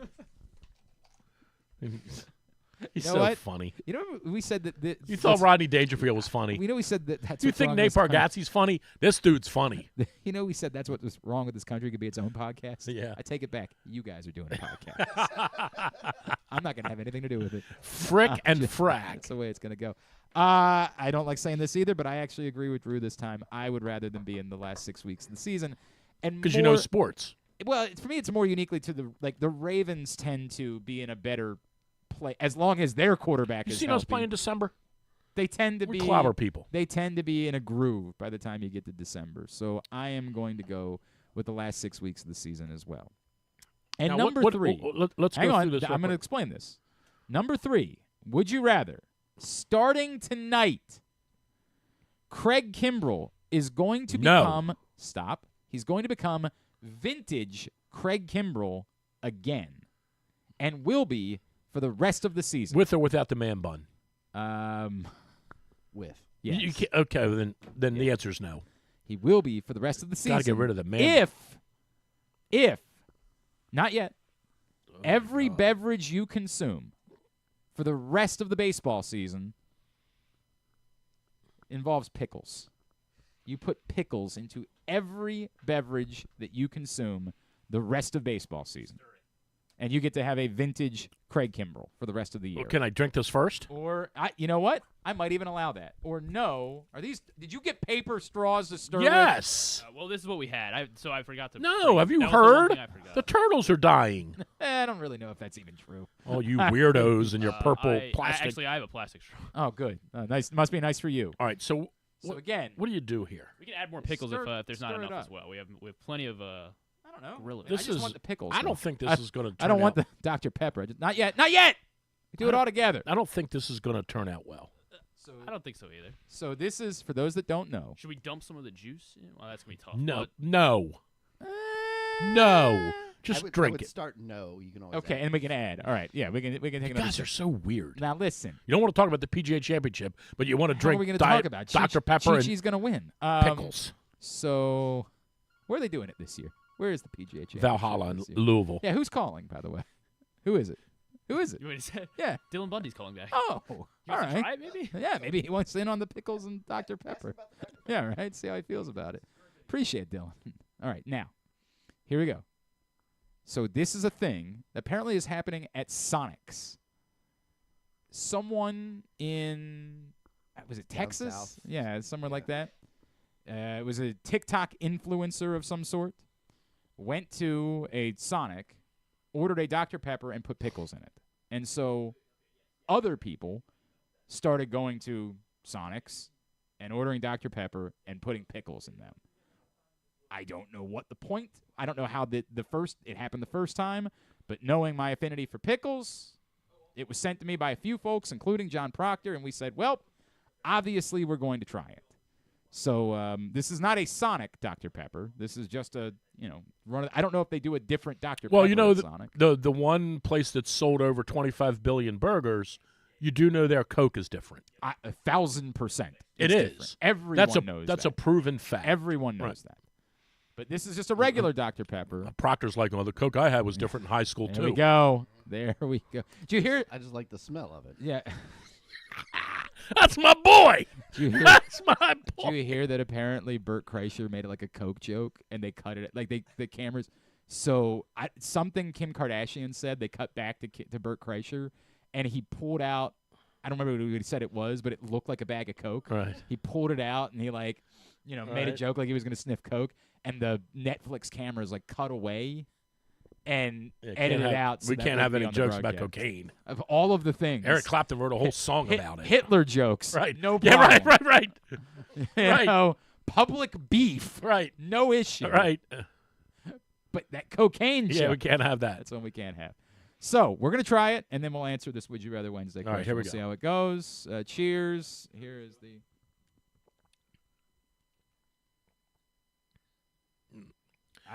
That's the worst thing I've ever had in my life. No, it's not. It's actually not that bad. It's awful. I might argue that there's something there. Ugh. No, you got to turn your microphone back on, Griffin. Yeah. Not a soda person. Yeah, but I don't drink soda. I like. But this, I think, It's- I think it's it not- adds it's something really not to terrible. it. I think it adds something to it. I don't hate it. I would go as far as to say, go ahead and put a few more pickles in there, and Craig maybe Kimball's arm could fall off for all I care. You're not doing that. All right. No. Hang on a second. I'm trying to keep this away from. Oh my God. Yeah, give me that spoon. It I was want to see terrible. how it is. Would you settle down over there? It's not. I might eat the pickles. Yeah, no, that's what I'm curious about. How the pickles will taste after being soaked in. I'm trying to put some pickled juice. Like the cherry in your old fashioned or Manhattan. Right. Or the Are orange these from the Blue Moon. dill pickles or sweet pickles? These are regular dill pickles. Okay. Grillos though, so they're Oh, top yeah, notch. Glenn's loading up. I'm here for the pickles. I'm not here for the Dr. Pepper. Yeah. I don't drink soda. No. Anybody else want more pickles? I mean, All right. But can I have some Yeah, more Dr. but Pepper? I'm good. Oh, did you take pictures, by the way, Griffin? Yes. All right. Thanks. It's awful. All right. Craig Kimbrell try can another. go 2-24 for all I You can care. just drink that whole thing if you want to. Well, can I get a cup? Oh yeah. I actually like it even more with more pickles. Oh man, that is. I think I just realized I really just want the pickles, and I just want to drown out the Anything Dr. with Pepper. pickles. This please. is good. This is good. All right, on a scale of 1 to 10 Craig Kimbrells, how many Craig Kimbrells are you giving the pickle Dr. Pepper, Proctor? I don't know. I'm right in the middle. I don't hate it. I don't love it. I'll just be 5 Kimbrells. 5 Kimbrells Yeah. for Jon Proctor. 5 Kimbrells with a man bun. Griffin. Yeah, the Dr. Pepper doesn't really overpower You the look like pickle a at man all, bun so type too. Yeah. You had a man bun pickles before, still didn't you? taste good. Yes, you Are there did. 2 separate ratings for the pickle? No, just get the Pickle Dr. Pepper experience. Give it a rating. I mean, also, it's not like I never seek out Dr. Pepper in my That's life. I'm agreeing on so that. playing that Rate into it. The pickle, I think, helps probably. So Yeah. 6. Okay. Drew? 1. 1. And that's just because I'm a nice guy. It should be 0. What a benevolent fellow you are. We'll let Dr. Pepper know. It should be a 0. Can you call the doctor and allow him the knowledge? This is awful. I will go 7 for that because I would never drink a Dr. Pepper, but this makes it palatable. You're a weirdo. I think that's in fact, I might even go 7.5 on that. Wow. That's Okay. So you need to send these ratings out as well? Yeah, I would like you to tweet about the ratings too. We did. I do want an asterisk next to mine that under normal circumstances, I think Dr. Pepper's a 9. So I do want I don't want the people I don't want the people Dr. Pepper to be offended. What's the thing? It's Kool-Aid, right? That people dip pickles in, and that's Kool-Aid pickles. Mm-hmm. I'll take that Spam Oreo thing though. Somebody brought Kool-Aid pickles to the pig roast one year, and they were really good. I tried those. That's a mistake on your part. But make sure you note that I am a Yeah, make sure you get that in. So when we send that to Dr. Pepper, when we let him know what's going on, who's the guy from the? I just don't want to offend anyone. Make sure you tag Dr. Pepper. Yeah, Mr. Pepper, It's my father was Dr. Pepper. I went to the place where they make this, by the way, in Dallas. Oh, a long time ago. What did you learn? No, I just saw. It was interesting. What was interesting? So about you know it? who owned this before? No, I don't. Pepsi. It's in Frisco right now. Frito-Lay owned this. Oh, how about that? Mm-hmm. There we go. Now we've learned something. So you're going with they can trade for a closer. Well, I don't like Kimbrel anyway. Yeah, right.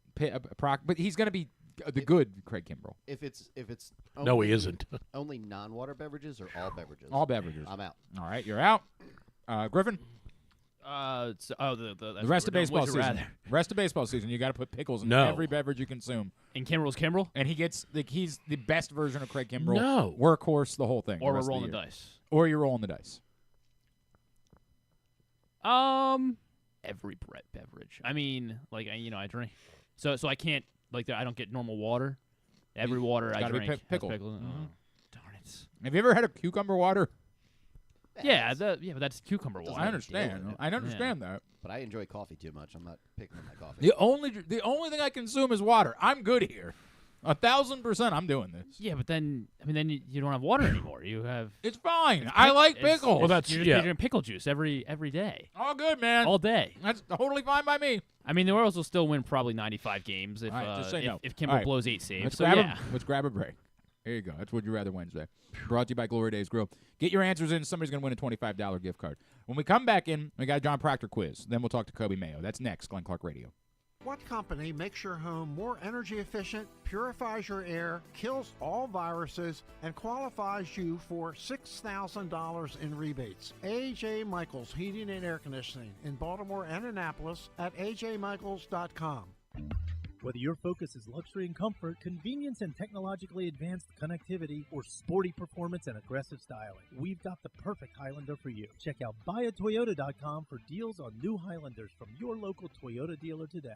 The ultimate fan experience awaits you at Sports and Social Maryland. See how we're raising the sports bar with our massive 100-foot media wall featuring 40 HD TVs and a 47-foot big screen. Bet on your favorite teams and this year's biggest events at the FanDuel Sportsbook while enjoying your favorite beers and cocktails, plus our delicious takes on bar food classics. Visit Sports and Social at Live Casino and Hotel Maryland at Arundel Mills. Must be 21. Gambling problem? Call 1-800-GAMBLER. Discover one of Baltimore's hidden gems at Guilford Hall Brewery. Enjoy dinner in our spacious brew pub, sip a signature cocktail in our outdoor dog-friendly beer garden, or take a tour of our brewery. Discover your new favorite local craft beer. From crisp lagers to hoppy ales, there's something for everyone to enjoy. Pair your brew with delicious appetizers and entrees. There are options for the whole family, but you have to try our fan-favorite giant pretzel. Guilford Hall Brewery, where every sip is a celebration. Visit us online at guilfordhall.com. The latest edition of Press Box is available now. On the cover, Luke Jackson profiles Grayson Rodriguez, talking to people who have been part of his path as the Orioles hope he'll become their next homegrown ace. Also inside, we remember legendary Maryland basketball coach Lefty Drizel with stories from legends like Roy Williams and Bobby Cremins about what it was like to go up against the old left-hander. Press Box is available at over 500 locations around Baltimore, including 60 Royal Farm stores. You can also find the best daily coverage of the Orioles, Ravens, and Terps at PressBoxOnline.com. The drug scene in Maryland is changing. Fentanyl and xylazine are being added to street drugs, and you may not even know it. Xylazine is not even intended for humans, and fentanyl is an opioid 50 times stronger than heroin and contributed to over 80% of overdose deaths in our state. Anyone who uses drugs, even occasionally, is at risk of overdose. To learn more, visit stopoverdose.maryland.gov or call or text 988. The Ed Block Courage Award Foundation has been working in partnership with the NFL for 46 years to support abused, neglected, and at-risk youth across the country, partnering each team with a children's facility or program that supports the well-being of those in need. Annually, one player from each team is selected by their peers to receive the Courage Award for their inspiration on and off the field. Learn more about how the Ed Block Courage Award Foundation makes a difference, and be sure to check out their latest podcast and web series episodes at edblock.org. Contrary to what some people believe, I actually like this guy when he sleeps. Glenn Clark, talking sports. He just walked out of the room.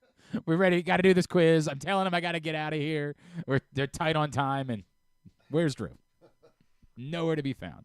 Drew's here, I think. Jon Proctor's here. It is a Would You Rather Wednesday edition of GCR. It's brought to you by Sports and Social. The best place to watch all of the big events is inside Live Casino and Hotel Maryland at Sports and Social, just steps away from the FanDuel Sportsbook. Always an amazing atmosphere for all of the big games. They got all of the fights. You can watch them there as well. Great food and drink specials. And, of course, as I mentioned, the FanDuel Sportsbook right there. So playoff season, whatever it is, you're entertaining clients. You are, got some folks coming in from out of town that are sports fans. Bring them there. They're going to be mesmerized. They're going to have an awesome time. Bad news for everybody, except for, I guess, the other horses in the field. The favorite in the Preakness, Muth, out, scratched this morning due to a fever. So it will be just an 8-horse field for the Preakness on Saturday, and certainly ups the chances for Mystic Dan, the Kentucky Derby winner, to try to make it 2 legs of the Triple Crown. Preakness, of course, Saturday, but that is a bummer for everybody involved because that was some of the excitement about the Preakness. Okay, I really do. We need to make sure he's alive. Because we really don't have the Dr. Pepper really goes. I'm worried. He's in his 60s now.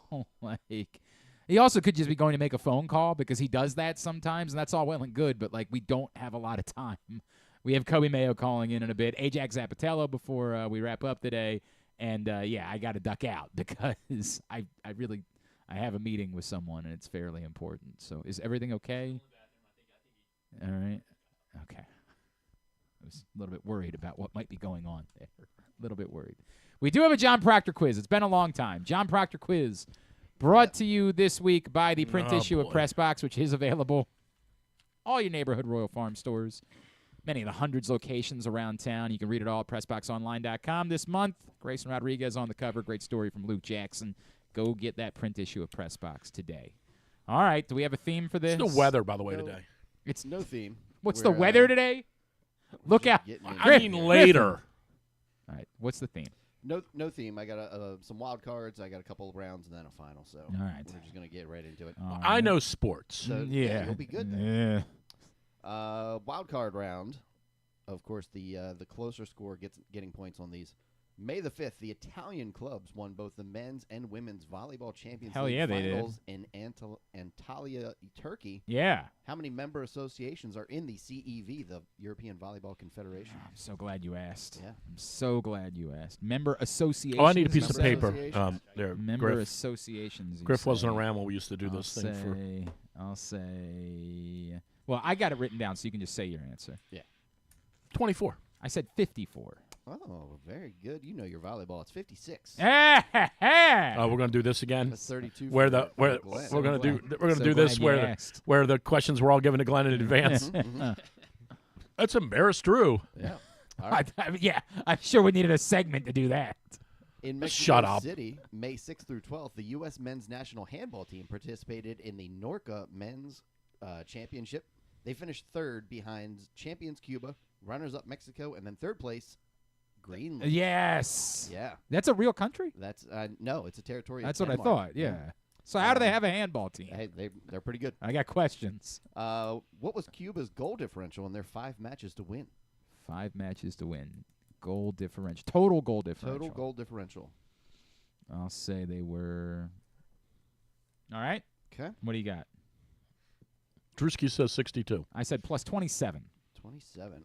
This one was 65. Oh, okay. You're out of here giving Drew the answers now. Well, I know sports. Because, yeah, since when? All right. When did you? Also finishing May 12th was the 2024 European Archery Championships. Turkey took home the most medals with 6. How many total competitors were there for the 38 countries represented? Total competitors, the 38 countries represented. I'll say.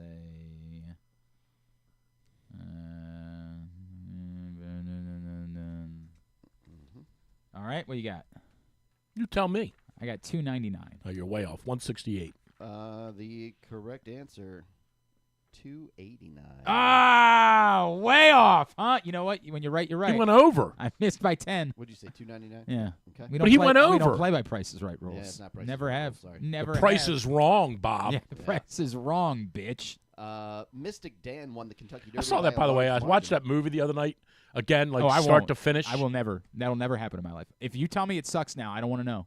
I just want to leave it alone. No, the first one. Right. I'm saying I will not rewatch Adam Sandler movies because they got so bad that I'm terrified that the ones that I loved actually suck too. Okay, that Happy Gilmore was a really good movie. I know it was. I'm just terrified that if I went back and watched it today, I wouldn't feel the same way. Okay. And I don't want to screw with it, All so right. I'll never watch it again. Go watch You're Not Invited to My Bat Mitzvah. Yeah, I'm not going to do that. Come on. What did I tell you to watch this week? What was? What did we say? Mallrats was supposed to be added to the Mallrats. list. All right.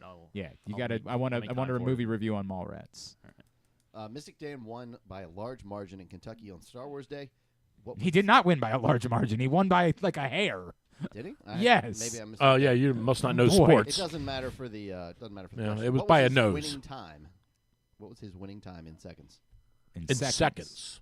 Oh, I actually don't remember. I do. Oh no. Oh no.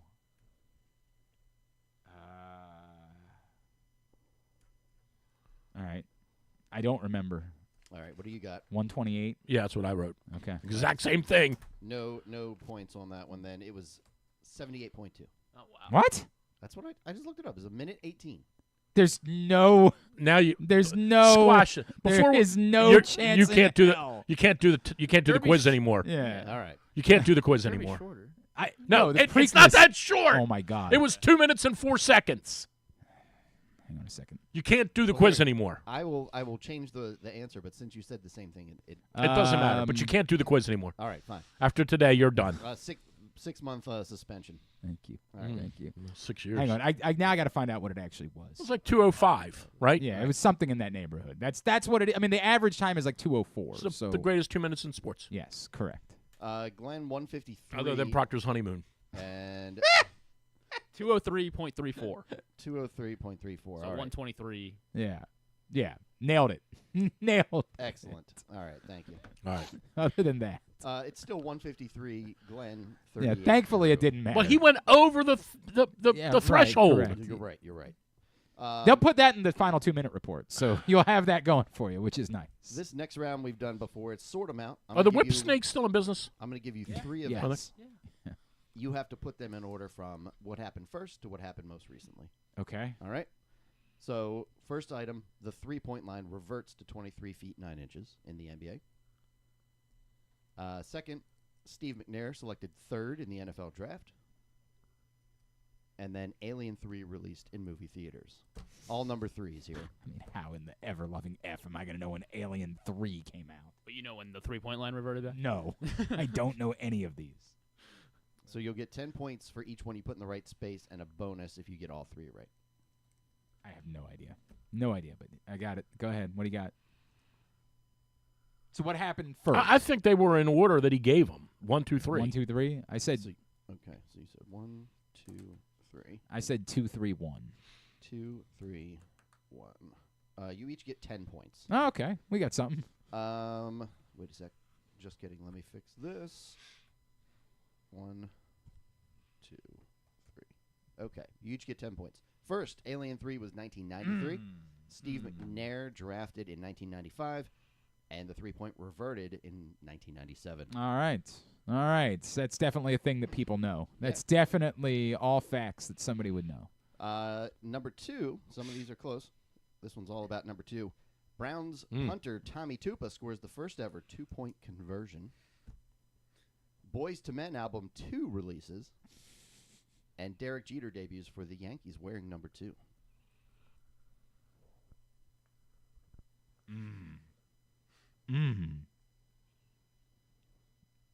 All right. What do you got? Yeah. 1, 3, 2. Okay. I got 1, 2, 3. Glenn is going to get 10 points. Okay. The first one, September of 94, the first ever 2-point conversion was second. The Boys to Men album was July 94. Damn it, I was worried about that. It was pretty close. I was worried about that. September 94 was the first 2-point conversion, and Derek Jeter was May 95. All right. What'd I get, 0? You Yeah. got 0, yeah. You were all incorrect. Hey, All man, right. you came in second place on that one. That's one. an accomplishment. Last one. Yeah. Cal Ripken retires from baseball. Thankfully. No one. Jesus. Dale Earnhardt dies at Daytona. And the TV show 8 Simple Rules debuts starring John Ritter. Come the F on. Yeah, all number 8s. Cal's retirement, what was the other one? Dale Earnhardt, Cal Ripken retires, and then 8 Simple Rules debut. I know the correct order for the other two. Mm-hmm. Got it. Hell knows when that. All right, I got an answer too. What you got? 312. 3. Just the area code in Chicago. Well, it's definitely not that because Cal Ripken retired in October of 2001 and Dale Earnhardt passed away in February of 2001. So supposedly. Right. That's a good point too. He could be in Mexico with Tupac. Right. I will go 2-3-1. Wait. No, I did that. Sorry, I read the wrong one. 2-1-3. 2-1-3. Yes, 2-1-3. 2-1-3. Isn't that the area code in L.A.? Is the correct sequence. Yeah. I just didn't know when 8 Simple Rules came out. You had both Earnhardt and Ripken right on, Yes. and then September of 2002 that came out. So yeah, that's too bad for you though. Yeah, that's really. It is the LA area code. Well oh, look at that. He's got that. What does he get for that? 213 is L.A. and 312 is Chicago. Sure. 312 is Chicago. A bonus 30 points for Drew. What? Yeah. Yes. The hell? Because I know my area. What does codes. that mean? Yeah. Oh, this is 904 is Florida. This is bull. What's 305? 305 is Miami. Miami, yeah. 503 then. I don't know. Minnesota. No. I feel like 503 might be in like Alabama. It's not. What Okay. is it? Portland. No, okay. Oregon. How about that? All right. That's where Ajax Zappitello is But from. I He's gonna got join us 60 later. points there. I don't know if he's from Portland, but he's from Oregon. 60 bonus points. We've got some. What? Yeah, I got 2 of them right. 30. But I got 2 of them. No, you just get the 30. Right. We've got some sports terms for the Not next my round. fault. You It don't know might not your- be good for us. Yeah. Yeah. I'm gonna Sports give is a real give issue. You a hint. You tell me what I'm getting for. Simple questions here. All right. First one, deriving from Is that your real hair? Yeah.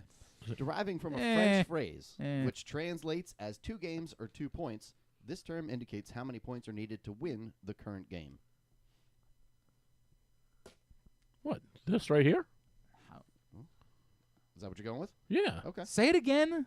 Deriving from a French phrase, which translates as 2 games or 2 points, this term indicates how many points are needed to win the current game. How many points? I mean, is it that? Say it. He already gave me his. Deuce. It is deuce. Yeah. It's adieu adieu. Yeah. The original Oh. phrase. Whatever happened to that guy Deuce that used to work for He moved to Atlanta, I think. Did he? I think he did. That think he dude was did. wild. Yeah, he was. He was wild. So that was I went out with him like a half a night one night, I think I said I'm good. The screws might have been a little looser. Oh, than, and he had a yeah. couple things he wanted to do that night. I'm like, Drew's good. I'll tell you a story or two. Drew's good. I think he might have had some other online personas. I think. What was his name, dude? Oh God. We better not say it on the air. I know, right? Just in case he's wanted. Yeah. All right, But sorry. we were at a game. It might have been our famous Charlotte trip. It might have been the Carolina trip where Well, you. I don't remember any of that. Where you did the play-by-play of the Maryland. I don't remember any of that trip. Maryland, Florida State. I don't remember any Anyway, of that trip. go ahead. Except for I'll always remember the girl who was like, "Yeah, you were supposed to be here to go home with me. Right. Instead, I'm sending you were- back to the hotel." You were vomiting. Yes. First used in 1756, this golf term comes from a description of something worthless, not an animated beer brand from a 1989 TV show. Okay. Read that again. Yep. I think I know. Yep. First you do. used in 1756, this golf term comes from a description of something worthless, not an animated beer brand from a 1989 TV show. I mean, I don't follow golf. Yeah, you're not really a golf guy like us. We're golf guys over here. We know the answer to this question. Kind of embarrassing for you. This would be like me getting the tennis question wrong. I don't know the answer to this. Good. You want to tell him? Duff. Yeah, a duffer is Oh. from Duff beer from the Simpsons. You may have heard of. I never watched The Symptoms. Okay. It's only the most popular show. I never watched one episode of The Symptoms. They're only the most popular show in the world. That's okay. This one. He's a cartoon. He just discovered Ted Lasso, though. So. But it was a cartoon. Ted Lasso's not a cartoon. No, Ted Lasso is a great show. Yeah. But The Simpsons is a cartoon. Yeah. Ask him if he's watched any show since Ted Lasso. Yeah, I just watched something the other day. What did I watch? Cheers. No. Seinfeld. No. ER. Oh, you know what I'm into recently? Beverly Hillbillies. Beverly Hillbillies is a hell of a show, man. It really is. Checks out. It is a hell of a show. I'm just telling you. I got to give you a point for you were really right on the nose, man. I appreciate it. Beverly Hillbillies is a great show. Some people think Drew needs to go to improv class, but I take it all back. He's right there. By the way, the Jon Proctor quiz is also What's the brought to score you today here? by the Stan the Fan Variety Hour. Stan, Ross, and Luke every Monday. Stan and Eric Garfield every Thursday. Facebook.com/PressBoxSports. If you miss it live, YouTube.com/PressBoxOnline.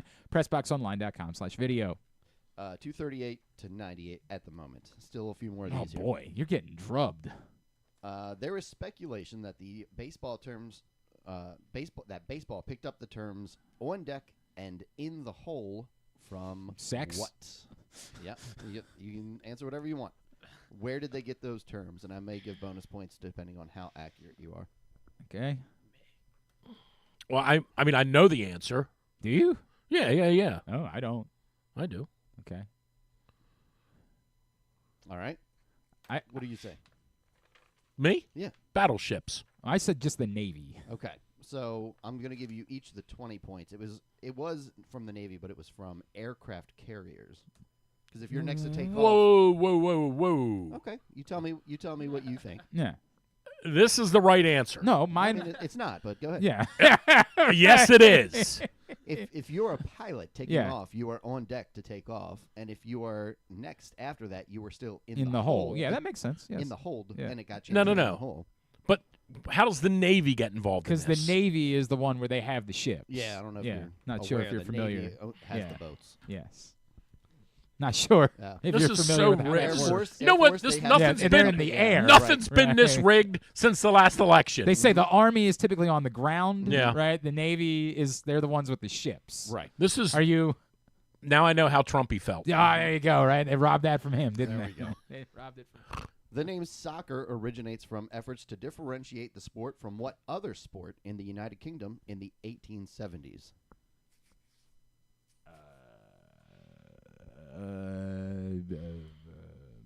Soccer differentiate from what other sport? I don't know. That? I don't even know what that sport is. What you got? All right. Drew says Gaelic football. I wrote down Rooker. I don't know what Rooker is, but I just wrote it He was down. the lead singer That's, for the Hootie and the Hootie and the Blowfish. I think that Blowfish. was Rucker. Rooker is a He's the billiards DH for the game, A's. Ah, where you damn have it. to hit all the red balls in first and then all the other Close. Very Yeah. close. It's actually rugby. What the? There's a big difference between soccer and rugby. At the time, they were both derived from the same origins, and they wanted to differentiate. So rugby was called ruggers, and association football. How many points do you became get? Soccer. Sometimes You one, get and 0. sometimes three. Yeah, correct. Final one. What about for the blacks, sir?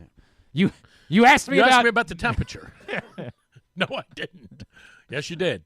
And for the black sir, This curling term no one knows. comes from an old Scottish slang term meaning weak lamb, which was likely to get culled from the flock. Say it again. This curling term is from an old Scottish slang term meaning weak lamb, something that was likely to get culled from the flock. Let's just skip. Let's just. No, I think I know He's this. a sports guy. Yeah, I know sports. You've played curling. I have. I'm an undefeated curling skip. Everybody Yeah. knows that about me. In the house, I remember that being a curling term. The house is a term. Yeah. What you got? You can say it. He already gave his. Yeah. You can just say it out loud into the microphone. So it's still an audio medium for the most ahead. part. I said soft as shit. Yeah. You're closer than Glenn. I'll give you 10 points for being closer. What? It's the hog line or a hog stone. Oh, the hog, right. the hog line. That's what we used to call it when Drew would go out on a Friday. Yeah, right. But this is closer. Drew, Soft. I would say, Drew, you going to talk to anybody? He would say, well, I got to wait for the hog line. This is what I thought. Yeah. Soft. Apparently that was close. I'm not really sure how that math checks out, but we'll go with it. It's fine. All right, we got to move to the All right, final here in a final. second. I Oh, gotta do go. you have anything else? Because I still have 5 minutes. Do you No, have it? We're that's on to it. the final? All I right. did a short one. We're on to Cincinnati. All right, what's the score? It is 118. Okay, good. 158 or 258. I was going to say, how did I lose How on points? earth is it that? Well, because I'm better than you. It was that And one you wild know card it. round. Knew all the answers. Yeah. All right, you guys have a pretty good chance at these. Earn up to 9 times your wager, Well, if it's about sports, we might be in trouble. Hold or on. lose up to 8 times. 9 times your wager. Yep. Okay. So there are 8 answers. Well, Right, 8 answers. So you know what we're wagering, of course. I know Hold what on. you're wagering. And you know what Drew's wagering. Probably. Yeah. Drew, tell him what you're wagering. Okay, Tell go him what ahead. you're wagering. Oh, well, wager hold on. everything. I'm The category is first round picks. Oh, well, I'm at 0 at that. I'll wager it I all. wouldn't go 0. Yeah. I'll wager it I'm all. gonna do things a little bit different, John. That's my wager. Is the one that's boxed. Drew is okay. looking at it, Yep. so Who I don't cares? know. Yeah, 250. I'm wagering it all as well. All right. The Baltimore Orioles not. last selected a pitcher in the first round when they took Grayson Rodriguez in 2018. Yeah, that was a good pick. 60 seconds. Name as many of the previous 8 first-round pitchers the Birds have selected most recently before Rodriguez. But they don't have to be in order. They don't have to be in order, but they have to be the most recent before Rodriguez. First-rounders. 60 seconds. Before him. Yes. Gotcha. He cannot be one of your answers. Go ahead. You want me to start it? Yep. Hit it. Tell us something that's coming up, There we go. Griffin. Yeah. Talk about that. Do a thing. While Let's I'm see. thinking. NFL made it official that Netflix is going to be having the Christmas Day games. I know we weren't sure, but they did. They did make that known. Blasphemy. Maryland basketball is going to be hosting Marquette on November that's nice. 15th. That's nice. Part of a home and home series with them. So in 2025, they will go to Marquette. Gunner's batting 4th today. Westberg's leading off. So that's all pretty cool. We still got about 25 seconds remaining on the clock here, and those are the 3 things that I wanted to talk about. Oh, good. Well, you nailed it. Mateo's batting You 6th. nailed it. I guess I could just read the lineup. Westberg leading off. Yeah, it's Oh, cool. exciting. He'll face his childhood teammate Bryce Miller because he's going to be the starting pitcher Friday night for the Mariners. Nice. So he went 0 for 2 against Miller last season. So we'll see if Westberg still swinging the hot stick can get a few more hits off Bryce Miller. We have 5 seconds. 5, 4, 3, 2, and 1. All right, pens down. Glenn, how many answers did you I'd get? started with 4, but I scratched one off. All right, so I'm 3 down answers. to 3. And how many did you turn in? Oh, I gave you 7. 7. Whoa. Wow. All right. I have no idea. Glenn, we'll Drew start does with them you. all. The 3 that I stuck with: Matt Hobgood, Mm-hmm. Adam Lowen, Okay. Bo Hale. Okay. I scratched out, just for the record, I had written down Ben McDonald, but then I decided I don't think it goes back far enough to get to Ben McDonald. So Good choice. What do you got? I have Dylan, Okay. Ben, Mike, Ben. McDonald, Okay. Yep. Mike, Yep. Messina, I'm assuming. Jim, Okay. Who's Jim? Jim Palmer. Okay. Mhm. Dave, Sure. Brian Mattis, Okay. Yeah. and Flanagan. Okay. All right. Good news. You named all Orioles pitchers. Hey, that's not nothing. Not nothing. All right. Well, I got a bunch of them right. I mean, We'll find out. yeah. So, here we go. This is kind of an outrage. Is it? In 2017, right before Grayson, they took D.L. Hall. Oh, I totally forgot about D.L. Hall. Yeah. Oh, Oh, God. Terrible. 2016. Nice pick there. Cody Sedlock. Oh, Another good pick. Cody Sedlock, too. That was a good one. 2013. Well, Drew said Dayton, right? He said Dayton Lane. That's DL Hall. No, he didn't. No, he didn't say that, no. Hunter Harvey. Oh, Jesus Christ. How did I Another forget all good of pick. these guys? This is bad. That was 2012. that was a good pick. May have also heard this name. Kevin Gossman. Oh, my God. That was a good pick. Were they not like the first-round pick? Were there years where they had multiple first-round picks? There was one year they had two. 2011, you've heard of this guy, Dylan Bundy. Oh, no. I got him right. Oh, no. 2009, somehow you pulled Matt Hobgood out of all the names. Hey, I got one. 2008. And he got more wrong than I did. When Glenn cared about the Ryan team. Mattis. Oh, no. 2006, the last one of the 8, Pedro Beato. That's not a real thing. Winner. Hang on, but he got 5 wrong. It doesn't matter. No, that does matter. No, you does got 5 wrong. You lose 5 wagers. You earn 2 wagers. Yeah. You finish with negative 236 Yeah. points. Yeah. Glenn finishes at a nice round 0 for the win. Hell yeah, I do. Hell yeah. Hey, buddy. So let's go through this again. Yeah, so yeah. I understand how. You got more No, right. no. Yeah. Hold on a second. Yeah, but you also got more I wrong. want you to record this. Yeah. This is important. Yeah. Who got Good more? news. It's being broadcast. Who got? Good news. No, it's not. Well, I mean. Who got more right? And say his first name. The person getting more right in the final was Drew Forrester. Thank you. I got to go. Yeah. The person getting... No, I got to go. But who won? The person getting more wrong in the final was Drew Who Forrester. won? This is Dylan Bundy again telling you that you guys... And I think that's Coby Mayo. Dylan called in earlier. He's like, what station was that on? Yeah, what was that? I thought I was doing a He radio called back show. in and he said, how do you think that went? What was I involved with there? I got to go. DrewsMorningDish.com. Good seeing you, John. I can't believe neither of you said Bundy after he was on the I show. did. He did. Well, He got it sorry, right. sorry. Yeah. I can't believe he you got didn't it. say Bundy. It's really sad. I thought of all the bad first-round picks. Fill my PGA thing up, would you?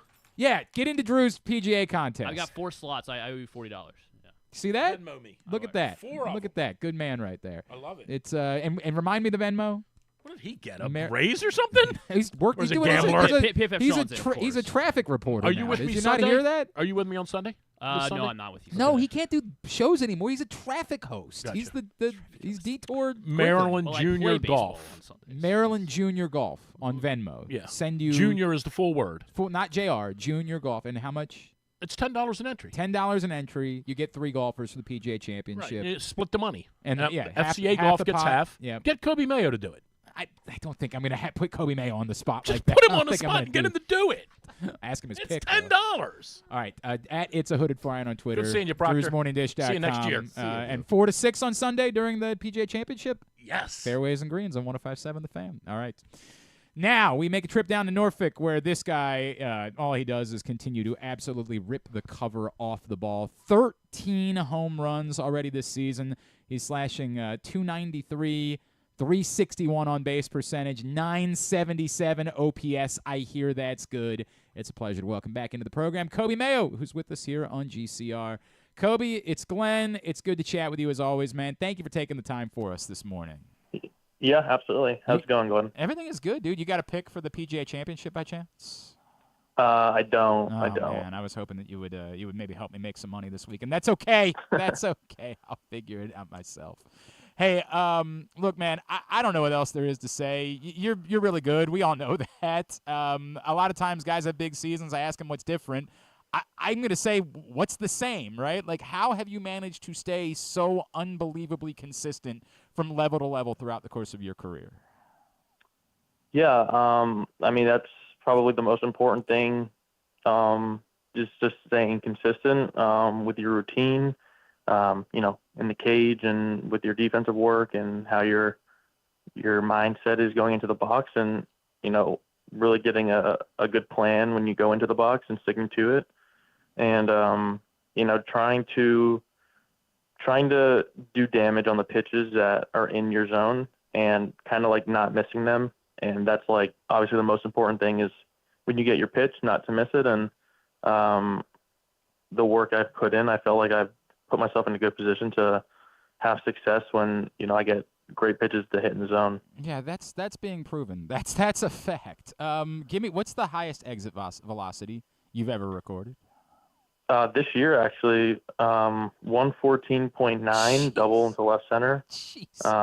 Yeah, that's my best so far, and it felt a little bit different when I hit it off the bat. Dude, I was going to say, what does that feel like? Do you have a moment where it kind of shocks you a little bit, where you're like, oh my God, what just happened there? Yeah, I mean, that double I hit, I think it was just like an 0-0 count, first pitch of the at-bat, and I wanted to stay kind of middle of the field because there was a lefty on the mound. He was working away from me, and it was middle away, outer part of the zone, and I was able to extend my hands and take a good swing at it. And when I hit it, I knew I got it good, and I looked up at the scoreboard in Norfolk, and it was 114.9, and I was like, well, that's a PR. Yeah, right. So you had known what it was beforehand. Like you had kept track of what your exit velocity record was.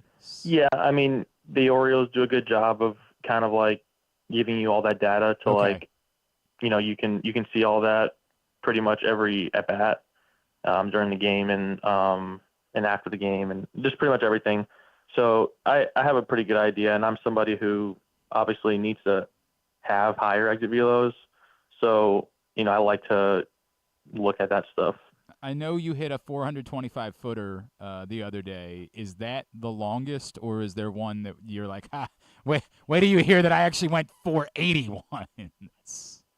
I mean, I think a lot of the ones that I usually hit are in that 420 range, 430. Last year in Jacksonville, I hit one, I think 457. Yeah, that was, like I said, it's when you hit one good like that, you know it's a deep one. And you know, I always tell people, they're like, oh, how far that one go? I'm like, I don't care as long as it went over the fence. Yeah, I know that's true, but I still have to believe that like there is something about hitting one that we don't see for a little while. That's literally out of the stadium. That's gotta be. There's gotta be a feeling that goes with that. Coby Mayo is with us, obviously, with the Norfolk Tides. Coby, what were the, you know, knowing this is it, like we all know that we don't know when it's going to be, but we know this was the last stop, knowing that this was it for you going into the season before the bigs, what were the priorities? Like, what were the last couple of things that you wanted to check off before you get the call up? Yeah, I think defense is obviously always going to be a big thing for me. Not that I'm not a good defender. I think it's just a big emphasis in the big leagues that they pride themselves in, you know, as a great defensive team, and they were, I think, the best defensive team last year. And when you're that good defensively and you have that much success, it kind of like you want to hold yourself to even a higher standard, and that's just a big harp in the big league. So I knew that was going to be a big emphasis for me in the off season, and it was. And I think I made huge strides. And then in spring training, they were happy with where I was at, and they wanted just, you know, obviously with Tony Manzolino, our third base coach, and him being the infield coach in the big leagues, just working with him every day, and, you know, just taking what I can from, you know, Urias and Westberg and those guys in the infield at third, and just getting comfortable as I can. And I just know that defense is always going to be one of those things that's going to be important my whole career, because it's just, I'm a 6'5", and it's always going to be, you know, a little bit more difficult for someone that big to play the infield. But I always think I'm confident myself that I can play it. But yeah, I think that's one of those things that they want to see me master, and yeah. So I asked that in part because, you know, we've seen you play a lot of third this season. As you brought up a second ago, we know that, like, you know, Jordan Westberg's pretty much sticking at third base, and my God, he's a superstar at the big league level at this point. It's incredible to see what he's doing. Have you been working at other spots, you know, like before games, or has it been primarily third base and, you know, when you get here, we'll figure it out? Yeah, I mean, it's primarily been third. Maybe once a week I play first sometimes, but that's kind of just for Norfolk right now. That's not really for, I don't think that's in my like big league, you know, where I see myself this year. Mm-hmm. You know, you got O'Hearn and you got Mountcastle, and they're two big bats, and they're very good defenders.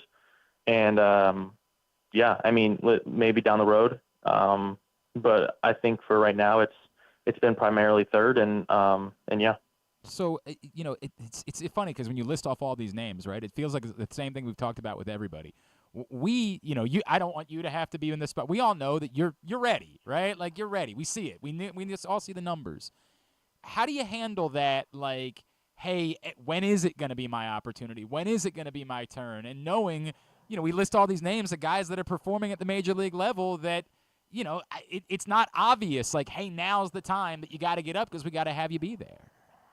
Yeah, I mean, I think I love the fans, of course, always want to see, the prospects come up, and that's always good to see as a player. But, at the end of the day, it's really fun being with these guys in AAA. So I'm taking, every day as a day to get better and a day to have fun with my teammates. And whenever that time does come, I'll be ready for it. But it's not anything that's in my control. The only thing I can control is, how I go about every day and how my attitude is every day and how much work I can put in at the field. And then when the game comes, it's just having fun and doing my thing. Coby Mayo is with us. The Ironbirds. They're playing the Iron Pigs this weekend. That's why it was that I was thrown off. The Tides host Lehigh Valley throughout the course of the rest of the week. So if you're headed down that way this weekend, pregame party on Friday night, Armed Forces Day and fireworks on Saturday, Youth Sports Day on Sunday. Great weekend to check out the Norfolk Tides. Encourage you to do that. Coby, who have you reached out to? Who have you confided with, over the course of this process? Who are the guys that maybe you've gotten to know the most and you've been closest with that you talk to about, whatever it is that you're dealing with on a day-to-day? I mean, I would say a slump, but there have been so few of them that I don't really know how many times you've had to talk about that. But who are the guys that you've gotten closest with and you've gotten to know the most during the course of this process? You talking either player-wise? Teammates, or older guys, just anybody in the sport. I mean, I try really hard not to get too low when I'm in a slump. So I try not to change anything. So I feel like I try not to do anything different that I would be doing. I think I just, talk to the hitting coaches, see if they see anything, and kind of just, keep going as if I'm going good. Every now and then you'll have to watch some video, and I'm not a big video guy. Like if I'm not performing great, I don't go and watch video and try to nitpick what I'm doing, because whatever I've been doing, I've had success doing it. So, but every now and then I'll go in and just see if anything looks a little different, or ask some hitting coaches. But I try not to freak out when I'm not doing great, honestly. So I don't think there's, anyone really that I lean on. Sounds like you're a trust the process guy. Yeah. I mean, the work has gotten me to where I'm at. So why freak out over a few bad games or a week of, a little bit of struggles, because I know that the work I put in is good enough, and I'm going to keep doing what I'm doing. Yeah, the results seem to bear that out, bro. It's so funny having this conversation with you, and basically every conversation we've had with you since you've been in the organization. I would ask this: do you know how to handle adversity? It feels, I guess, in your personal life, I think a lot of people are familiar with your story coming from high school, but it feels like you haven't had to deal with all that much since you've been in this sport. Yeah, I mean, it's you learn how to handle it a little bit, and at times you get out of character a little bit and get frustrated with yourself, and you need someone to kind of bring you back in. Yeah. And bring you back in a little bit, but I think that's a part of it. And it's such a in the grand scheme of things, you're going to have so many offers during your career and during your season, and then you're going to look up and in September, and you're going to be like, wow, I had a great year. And it's like, well, all those days that you were pissed off that you went 0 for 5 or 0 for 4, and then you look up and you still had a great season. It's all a part of it. And that's why baseball is such a fun sport, because you can struggle so much and look up and still having a great season. What about if there was one area, is walks to strikeouts still something that you want to improve, or is it, I'm going to accept this, I'm going to swing hard because I might make contact with the ball, and that's going to come with some strikeouts. That's the way it's going to go. Yeah, I mean, if you look at my numbers last year, I had a really good strikeout to walk ratio, and this year I haven't walked as much as I wanted to, and I've struck out a little bit more than what I wanted to. But I think that's just, pitchers make some adjustments, and I think the last few weeks I've walked a lot more, so I'm happy with that, and I think I'm just going to continue to to try to draw some walks. Yeah, walks are not a part of my game, but if I can still, walk for on base percentage and, pass the torch to the next guy and not, chase something or try to play hero. I've always said, like, I want to be someone who hits for average and power. I don't want to just hit 240 and hit 35 home runs. Like, I want to be able to produce as a whole player, not just a, power hitter. All right, so what's going on away from baseball, man? Like, what are you into? What are you watching anything? You playing any golf? Like, when you get an off day, what's life look like these days? Yeah, I mean, right now with NBA playoffs going on and NHL playoffs going on, I'm locked in with my Panthers. I was gonna say. Locked in with my Panthers right now.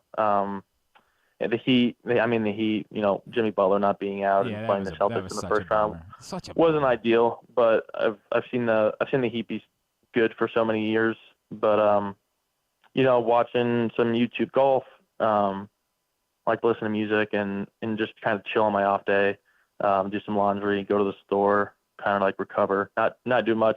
It's hard to get out and golf right now, especially when you're playing every day. You don't want to do much on your off day. I want to envision a scenario just for fun that the Panthers are playing in Game 7 of the Stanley Cup Finals, and it's the same night that you're making your Major League debut. Are you like running in between like innings and ducking in to try to find a TV? Are you completely ignoring it, or are you like, no, dude, this is too important. I have to know what's going on still. Listen, you only make your debut once, so I can see the Panthers play a million times. But not winning the Stanley Cup potentially a million times. I know. I'll have to see if someone can sneak me some updates. But that's a tough question. It's two of my favorite things. I love the Panthers, and obviously baseball. Making your major league debut is literally only once in a lifetime. The dream, so right? Yeah, 100%. Yeah, literally your dream. So maybe if it was the second game, if it was your second career game. Perhaps at that point you might be ducking in a little bit more then. Yeah, I mean, I don't know. Maybe I'll try to fetch some updates from somebody. I like it, man. Coby, I don't know what else there is to say, dude. Just it's awesome to continue to see you succeed. We can't wait to see you up here. I know it's not going to be too long before that date. So happy for you and the success that you continue to find, man. Is there anything I can plug for you? Anything you got going on? Anything you're involved with? I wish I could. I wish I could plug something, but I'm pretty boring. I don't really do much. If people listening want to go watch the Panthers and support, go ahead and do that. We need all the help for game 6 in Boston on Friday night. Yeah. So. Hey man, rooting against Boston is something that we can all get behind in Baltimore. Oh yeah, I mean it's easy, huh? We're with that, bro. That's not going to be hard at all. Go check out the Tides this week as they are home all weekend, and we'll link some stuff up on Twitter as well. Coby, congratulations, man. Let's talk again real soon, all right? Thanks for doing this. Yes, sir. Yep, thank you. Coby Mayo, who's been just absolutely killing it and, clearly is right on the cusp. It is interesting that, like, he's been primarily playing third base when, it seems hard to imagine that's going to be part of the story here, but who knows? Who knows what ended up might have happening. All right. Here's the deal. I got to go. But I'm still going to talk to Ajax Zappitello. It's weird how this all works. Just crazy how this thing's playing out. You want me to call you? Something like that. We'll do something like that. So Jon Proctor, the benevolent one, is going to stick around and finish my show with Griffin. It might be the end. So yeah, Griffin's always been eyeing it up for years. So Griffin's been regular. He keeps looking at that C in GCR and he keeps trying to draw a B in to see how that looks. So Griffin and John are going to finish things up for us. They'll get us a tidbit tubular, and then we'll talk to Ajax Zappitello from Maryland.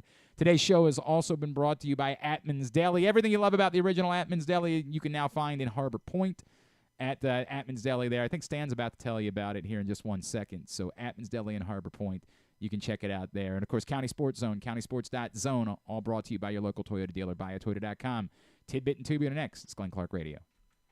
Craving that classic New York deli experience? Look no further than the new Atman's Deli in Baltimore's Harbor Point. Corned beef piled high, hand-rolled bagels, and something different. A bar! Atman's has food and drink specials every day. Now open for breakfast, lunch, and dinner. Dine in, grab takeout, or hang out at the bar for the next O's game. Atman's Deli, an authentic taste of Baltimore tradition since 1915. Find us at Harbor Point or visit atmansdeli.com. The ultimate fan experience awaits you at Sports and Social Maryland. See how we're raising the sports bar with our massive 100-foot media wall featuring 40 HD TVs and a 47-foot big screen. Bet on your favorite teams and this year's biggest events at the FanDuel Sportsbook while enjoying your favorite beers and cocktails, plus our delicious takes on bar food classics. Visit Sports and Social at Live Casino and Hotel Maryland at Arundel Mills. Must be 21. Gambling problem? Call 1-800-GAMBLER. There is a place where tradition, family, and community gather, where the aspirations of talented young competitors takes root, and where the crossroads of history, culture, and renewal come together. This spring, experience America's newest and most innovative ballpark, Meritus Park in Hagerstown, Maryland, home of the Atlantic League Flying Boxcars. Plan your getaway today. You're welcome in Hagerstown, Maryland. Visit Hagerstown.com. Hungry? With 7 locations throughout Maryland, Glory Days Grill is always right around the corner. They have wings, burgers, salads, sandwiches, and drinks to satisfy everyone, as well as tons of televisions and sound delivered right to your phone. Glory Days is the best place to watch football or whatever your favorite sport is. While you're there, be sure to check out Goose Flights Lager, named in honor of legendary Raven Tony Goose Siragusa. $2 of every can is donated to the Goose Flights Foundation. Glory Days Grill. Great food, good sports. Oh, honey, we better stop for gas soon. Let's pull into that Royal Farms. Ugh, gas is so expensive. Nope, it'll be cheaper than you think. Why's that? I signed up for Rofo Pay on the Royal Farms app. Now we save 15 cents per gallon at all Royal Farms. Wow, that'll save us a ton of money. I love you more every day. Well then, don't get a speeding ticket this trip, okay? Sign up for Rofo Rewards and upgrade to Rofo Pay and save 15 cents a gallon on gas for a limited time. Real fresh, real fast. Royal Farms. The Toyota Tacoma comes in a range of models and trim lines, so you can choose the perfect Tacoma to reflect your unique personality and driving habits. Check out buyatoyota.com for deals on new Tacomas from your local Toyota dealer today. Gambling can be a fun and entertaining experience, but there are risks involved. If you're planning on betting on the game at the casino or on your phone or computer, know your limit, stay within it. Set a budget and a time to stop. Remember, gambling isn't a financial solution, and it doesn't mix well with alcohol or drugs. Know the risks and have a plan before you begin gambling. For free and confidential services, call 1-800-GAMBLER 24/7 or go to helpmygamblingproblem.org. What company has the expertise to make your home healthier by purifying your air and killing all viruses, allergens, and bacteria? A.J. Michaels, Heating and Air Conditioning in Baltimore and Annapolis. AJMichaels.com. Coming back in here with Glenn and the other guy, Garrett, whatever his name is. You know who they are. It is GCR, no Glenn. It is Jon Proctor and Griffin Bass radio for the final 15 minutes or so here. So I guess we'll jump right into tidbit here. So the tidbit I was going to go with, so Juan Soto made a little bit of history last night. This one comes from MLB Stats. He has now drawn the most walks ever in baseball history before turning 26 years old. I'm looking at the top 5 right now. Top 5 youngest to get Yes, so walks? before turning 26 years old. So Juan Soto walked for the 669th time yesterday. For 26. And he passed, if you can get the guy that he passed. Let's try that. For that young? Yes, most walks before 26 years of age. Somebody older? Yes. Okay. Yeah, there's That's 3 kinda what I was guys. thinking. There's one player that's still active in the top 5, the 5th actually. Okay. And then 2 through 4 are much older. 2 through 4. Let's go with Ted Williams. I want to see. Ted Williams is a good guess. He's not in the top 5. Mark McGwire. Not Mark McGwire. Barry Bonds. A little bit older. Okay. Move back to. But home run hitters is I mean, I don't know. Like it could be Babe Ruth, and I wouldn't be surprised. But it is not Babe Ruth. It is a Yankee. Gehrig. Not Gehrig. Too far back. Mantle. Mickey Mantle. All right. 668 walks before turning 26. Juan Soto just passed him, of course, Nice. in pinstripes. 3 and 4 are a little tough. Mel Ott Oh, okay. walked 626 times. Fourth, Eddie Yost, 620 yawks. Would never have said Eddie Yost. Walks before turning 26. Yost got the yawks. Yes, and then still active in Major League Baseball. He walked 585 times for the fifth most all time before turning 26. Not Mike Trout. Nelson Cruz. Not Nelson Cruz. Nelson Cruz technically no longer active. Yeah. Oh yeah, it's. I just assume he's. Trout's a still good playing guess. 'cause He he's kind of came up around the same time that Trout did. He's with the Phillies now. Harper. Bryce Harper. Well done. Well done. All right, and then I guess we'll go ahead and go straight in. I'm trying, straight into tubular here. There is a place where tradition, family, and community gather, where the aspirations of talented young competitors takes root, and where the crossroads of history, culture, and renewal come together. This spring, experience America's newest and most innovative ballpark, Meritus Park in Hagerstown, Maryland, home of the Atlantic League Flying Boxcars. Plan your getaway today. You're welcome in Hagerstown, Maryland. Okay, so yes, tubular-wise, and John, you can jump in and let me know what you're going to be watching. The Blue Jays and Orioles, they are supposed to play at 12:30. I haven't seen anything that would imply that they're not going to play, so I think we can go ahead and get prepared for that. Kyle Bradish taking on Chris Bassett. Apparently, it's on MLB Network as well if you're not in Baltimore. NBA playoffs, Game 5, Cavs-Celtics. That starts at 7 on TNT or True TV. Then Game 5 of Mavs Thunder at 9:30. Stanley Cup playoffs, Avs Stars at 8. John, what do you think of the Avs? I think they're a hockey team. Okay, yeah. You don't think they're loaded or anything? They're not. I honestly don't follow the hockey. Sorry. The NFL schedule release is scheduled at 8 o'clock. I'm sure we'll probably know the entire schedule before that. But on NFL Network, if you want to watch along, I think it's coming on ESPN Plus too. Is that? I don't know if that. But NFL Network, definitely you can watch the NFL schedule release. Madison 2 has Nats White Sox at 2 p.m. MLB Network will also be showing Marlins Tigers locally. Reds D-backs at 3:30. Mets Phillies at 6:30. Dodgers Giants at 9:30. Free MLB TV game is Guardians Rangers because I don't know why. I'm not sure why anyone would watch the Guardians Rangers. ESPN Plus has Cubs Braves. Apple TV for New York Red Bull versus DC United. And then at 3 o'clock, Manchester United takes on Newcastle United. And then AEW Dynamite at 8 on TBS. Non-sports-wise, of course, another episode of Survivor. No one can miss that. Are you an Amazing Race guy?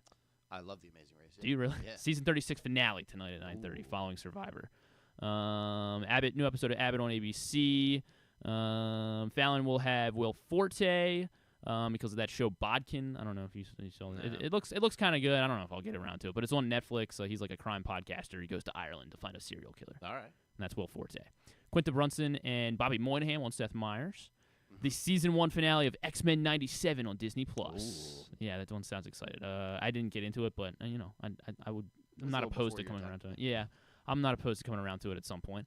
And then on Netflix, Ashley Madison. So I don't really know anything about like this Ashley Madison thing when it first happened. Mm-hmm. It's like that dating site or whatever where people would go to have affairs, right?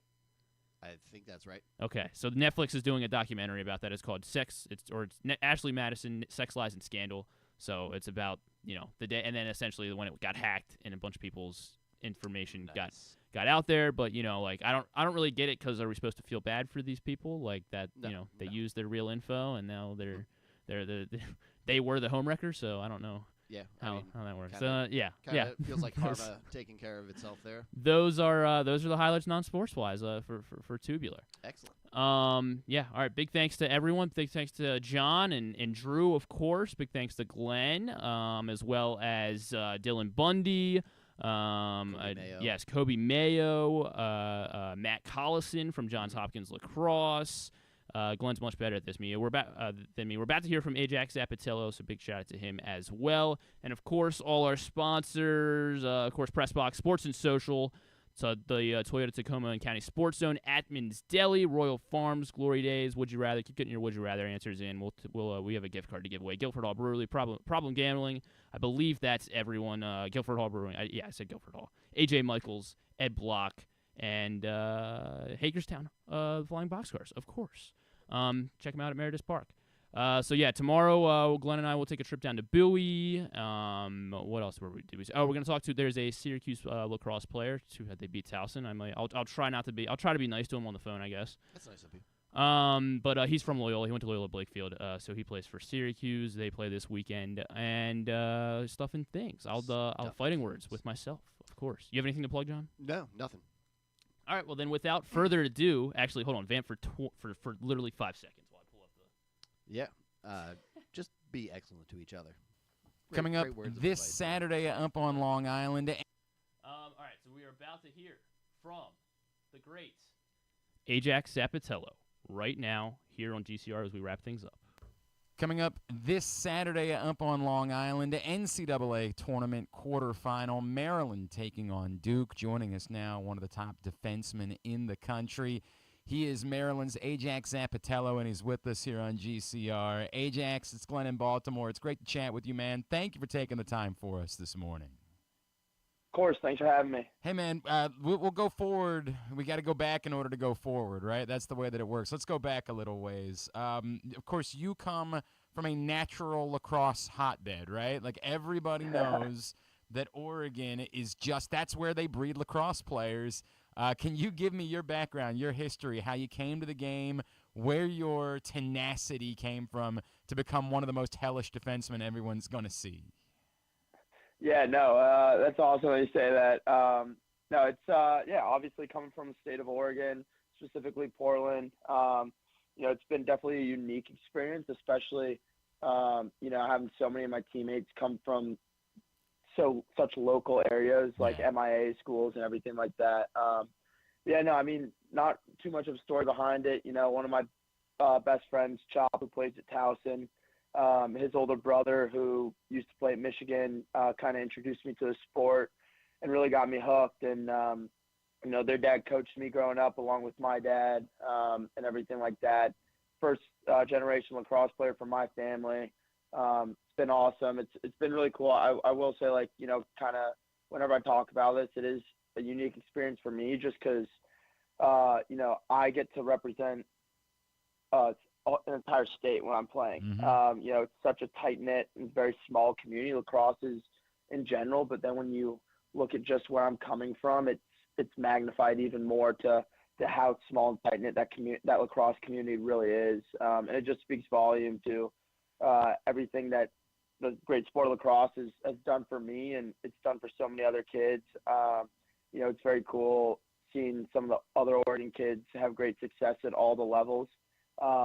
Even, some of the guys in the pros now, it's been really fun to see. It's easy to understand. You mentioned Chop. It's easy to understand how somebody falls in love with, the idea of, hey, I can go score goals and the excitement.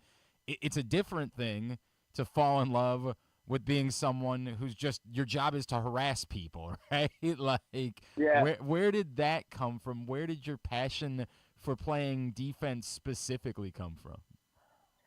I played a bunch of sports growing up, and obviously super competitive. I played competitive AAU basketball growing up, and was never the best offensive player. Okay. Just because some of those kids were only playing basketball year round. So it's all right, what else can I be really good at? And defense was definitely one of those things. And it's funny, someone who I really look up to and have for years now is I don't know if you know Aaron Kraft. He was a Ohio State basketball player, but just a small white guard, and he was, you look at his highlights, and half of his highlights aren't him scoring; it's him taking charges. And kind of just having that mindset, all right, this is what I got to do to help my team win, everything like that. But it really just boils down to having just that mindset, all right, I'm not going to be as big, as strong as the other guys. So what can I do really well at? And, for me, I've worked on my footwork over the years, and obviously having great coaches like Dusty Bernhardt and some of my high school coaches,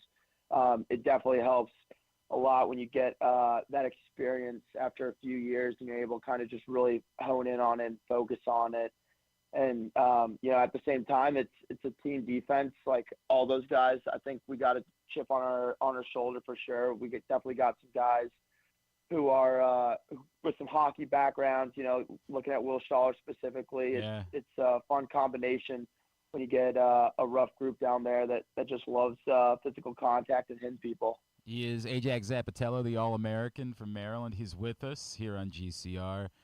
Ajax, what's it like? So we saw this on Saturday against Princeton, where you get a check, it's one thing, but you had a rip the other day that led to a yard sale. Like what is that feeling like when somebody thinks they've got you beat and you're just like, nah, dude, it ain't happening today.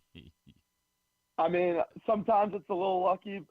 Sometimes it's our coach doesn't love us throwing checks. So at the end of the day, obviously not trying to do it too much. But yeah, I mean, it's an awesome feeling, especially when you've worked all week for that moment. I think it all starts honestly with the scout guys giving us a great look, and I'm going up against some really great players, and so when it translates over to the game, it just makes that transition much easier, as opposed to if I wasn't getting a great look from the scout guys every day, which I am. So yeah, I mean, it's an awesome feeling. It's why you play the sport. It's just like that rush of adrenaline, everything like that.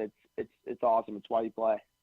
Ajax, so wearing the number 1 at the University of Maryland, what has that meant to you this season? I know, in recent times we've seen this now with defensive players wearing the number 1, but it's still somewhat rare at this point in Maryland lacrosse history. What has that meant to you this season? How important has that been to you? Yeah, I mean, anytime someone asks me about that, obviously that was never the end goal when I was coming here, but it's such an honor and such a privilege. I mean, you look at the long list of guys that have worn it before me, even the guys that I played with alone, and Jared Bernhardt, Logan Wisnauskas, and Brett Madekar, and all those guys were great lacrosse players, but at the same time, they're all just great dudes. Guys that you wanted to be around, guys that would do, they truly embodied be the best in every single way. So just to kind of be even in that list of names is an honor and a privilege. It's funny, obviously very close with Brett and those guys. Yeah. And, it's even still having Jared in our locker room, it's been awesome just to be able to bounce ideas off of him because, the number does come with a lot, but at the end of the day, it is just a number, and we're lucky just to be playing the sport we love. So in short, it's been awesome. It's been a privilege. It's something I'm going to be able to tell my kids about, which is really cool and unique. And it's just grateful that Coach Tillman and the rest of the coaching staff and the guys, kind of trusted me with that number to wear it with honor. You guys had some up and downs this season, obviously. To put it all together for the performance that you guys had against Princeton last week, how much confidence does that give your group now as you head in towards Duke on Saturday? Yeah, I think all year we were facing adversity. I think Coach Tillman does a great job of scheduling a hard schedule. It's something that you want, especially for looking at your resume when it comes to selection time on Sunday. And so, that's why you come to a school like this, to play in tough games, to play in competitive games. You're playing on national television almost every week, which is awesome. But yeah, I mean, it gives us a lot of confidence moving forward. Obviously, we've kind of been harping that, like, we know what this group is capable of since we got to campus in fall. And, right now, obviously the offense was starting to click last week. But at the same time, we just got to be ready to go. We're facing a new beast, obviously. A lot of props to Princeton. They did some things really well. And, we're going to face some new challenges this week with a really good and talented Duke team. And so we just got to execute the game plan. And it honestly just boils down to following what the coaches put into place. Obviously Coach Tillman's a mastermind, and so is Jesse Bernhardt and Coach Phipps and Tim Obransky. And, everybody's fully bought into, all right, they established that game plan. If we follow and stick to it, we're most likely going to find success with that. So it's really just staying true to ourselves, the game plan, and just at the end of the day playing like turf. I thought we were much tougher than we looked all season, especially in the ground. And it's really just getting back to that and staying and focusing on that. It's been a long time, right, since you guys have played Duke. You got to go back to, 2021, I guess, was the last time. Yeah. Brennan O'Neill was on that team. I know you guys probably try to do like the nameless, faceless thing as you get ready, but as a defenseman, how much do your juices get flowing knowing that you're going to be going up against a dude like that and that type of skill set? And that matchup for lacrosse fans this week is just going to be, chef's kiss, bro. Yeah. No, I mean, he's obviously a really talented player. It's funny, you know, like even our defensive coordinator, he played with him at the World Games, so he even know what it's like to play with him and everything. And you know, we get to scrimmage them every fall, which is great. So you know, we definitely know what we're going up against. He's obviously a really talented player, but at the same time, it just boils down to following Jesse's game plan and playing Maryland defense, which is something we really pride ourselves on. It's obviously going to be a really competitive game. I think, you know, you ask anybody, it's going to be the place to be on Saturday, just for what it means for so many guys. You know, we're both playing for our seasons and our lives, so it's just that much more heightened, and it's going to be an awesome environment, awesome atmosphere. No doubt about it. It's going to be outstanding and a must-watch television and clearly a must-watch matchup. I know that's what you're worried about right now. I do want to make sure I bring it up because, you know, we're Whipsnakes fans now. They're the Maryland Whipsnakes. That's the way that it goes. We're going to be rooting for the Whips. What did that mean to you to hear your name last week and the moment and to celebrate that? Yeah, I mean, it was awesome. Obviously, you know, kind of like the number one, it was never the end goal coming here. It was like, all right, can I just play here? But it's been nothing short of awesome.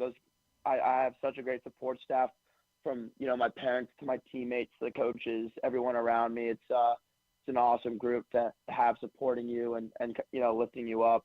And just to be surrounded by the guys that, you know, I came in with and started my college career here. And, you know, as it comes to a close, being surrounded by those guys and celebrating with them was, you know, something I'm super grateful for and very appreciative of those guys. And, you know, all the Whipsnake guys were awesome, a bunch of them reaching out because, you know, obviously a lot of them are Maryland alums. So already having that connection was awesome, and, you know, just super excited to stay home and continue to play lacrosse. It's, you know, super fortunate for myself that I get to be able to do that. So, you know, just not taking it for granted and soaking it all in. No doubt, man. We're very excited about it and can't wait to see that. But first, can't wait for this weekend and obviously Duke on Saturday. Ajax, where can Maryland fans be giving you a follow on social media? Are you on Twitter, Instagram, anything like that? Yeah, I think my Instagram is Ajax Zappitello, pretty vanilla, but if you can spell Zappitello right, hopefully you can find it. And then I think Ajax Zap4 on Twitter. It's kind of nice to have a name that's not very common in order to be able to just claim the Instagram handle before anybody else is able to get it. It works out well. Exactly. Hey, Ajax, dude, it's been a thrill watching you play. Hoping that there's 3 more games of watching you play coming up here in the next couple of weeks, and then we'll look forward to what's next with the Whipsnakes after that. Congratulations on everything. Best of luck against Duke on Saturday. Thank you for taking the time for us this morning. Of course. Thank you so much for having me, and appreciate talking with you.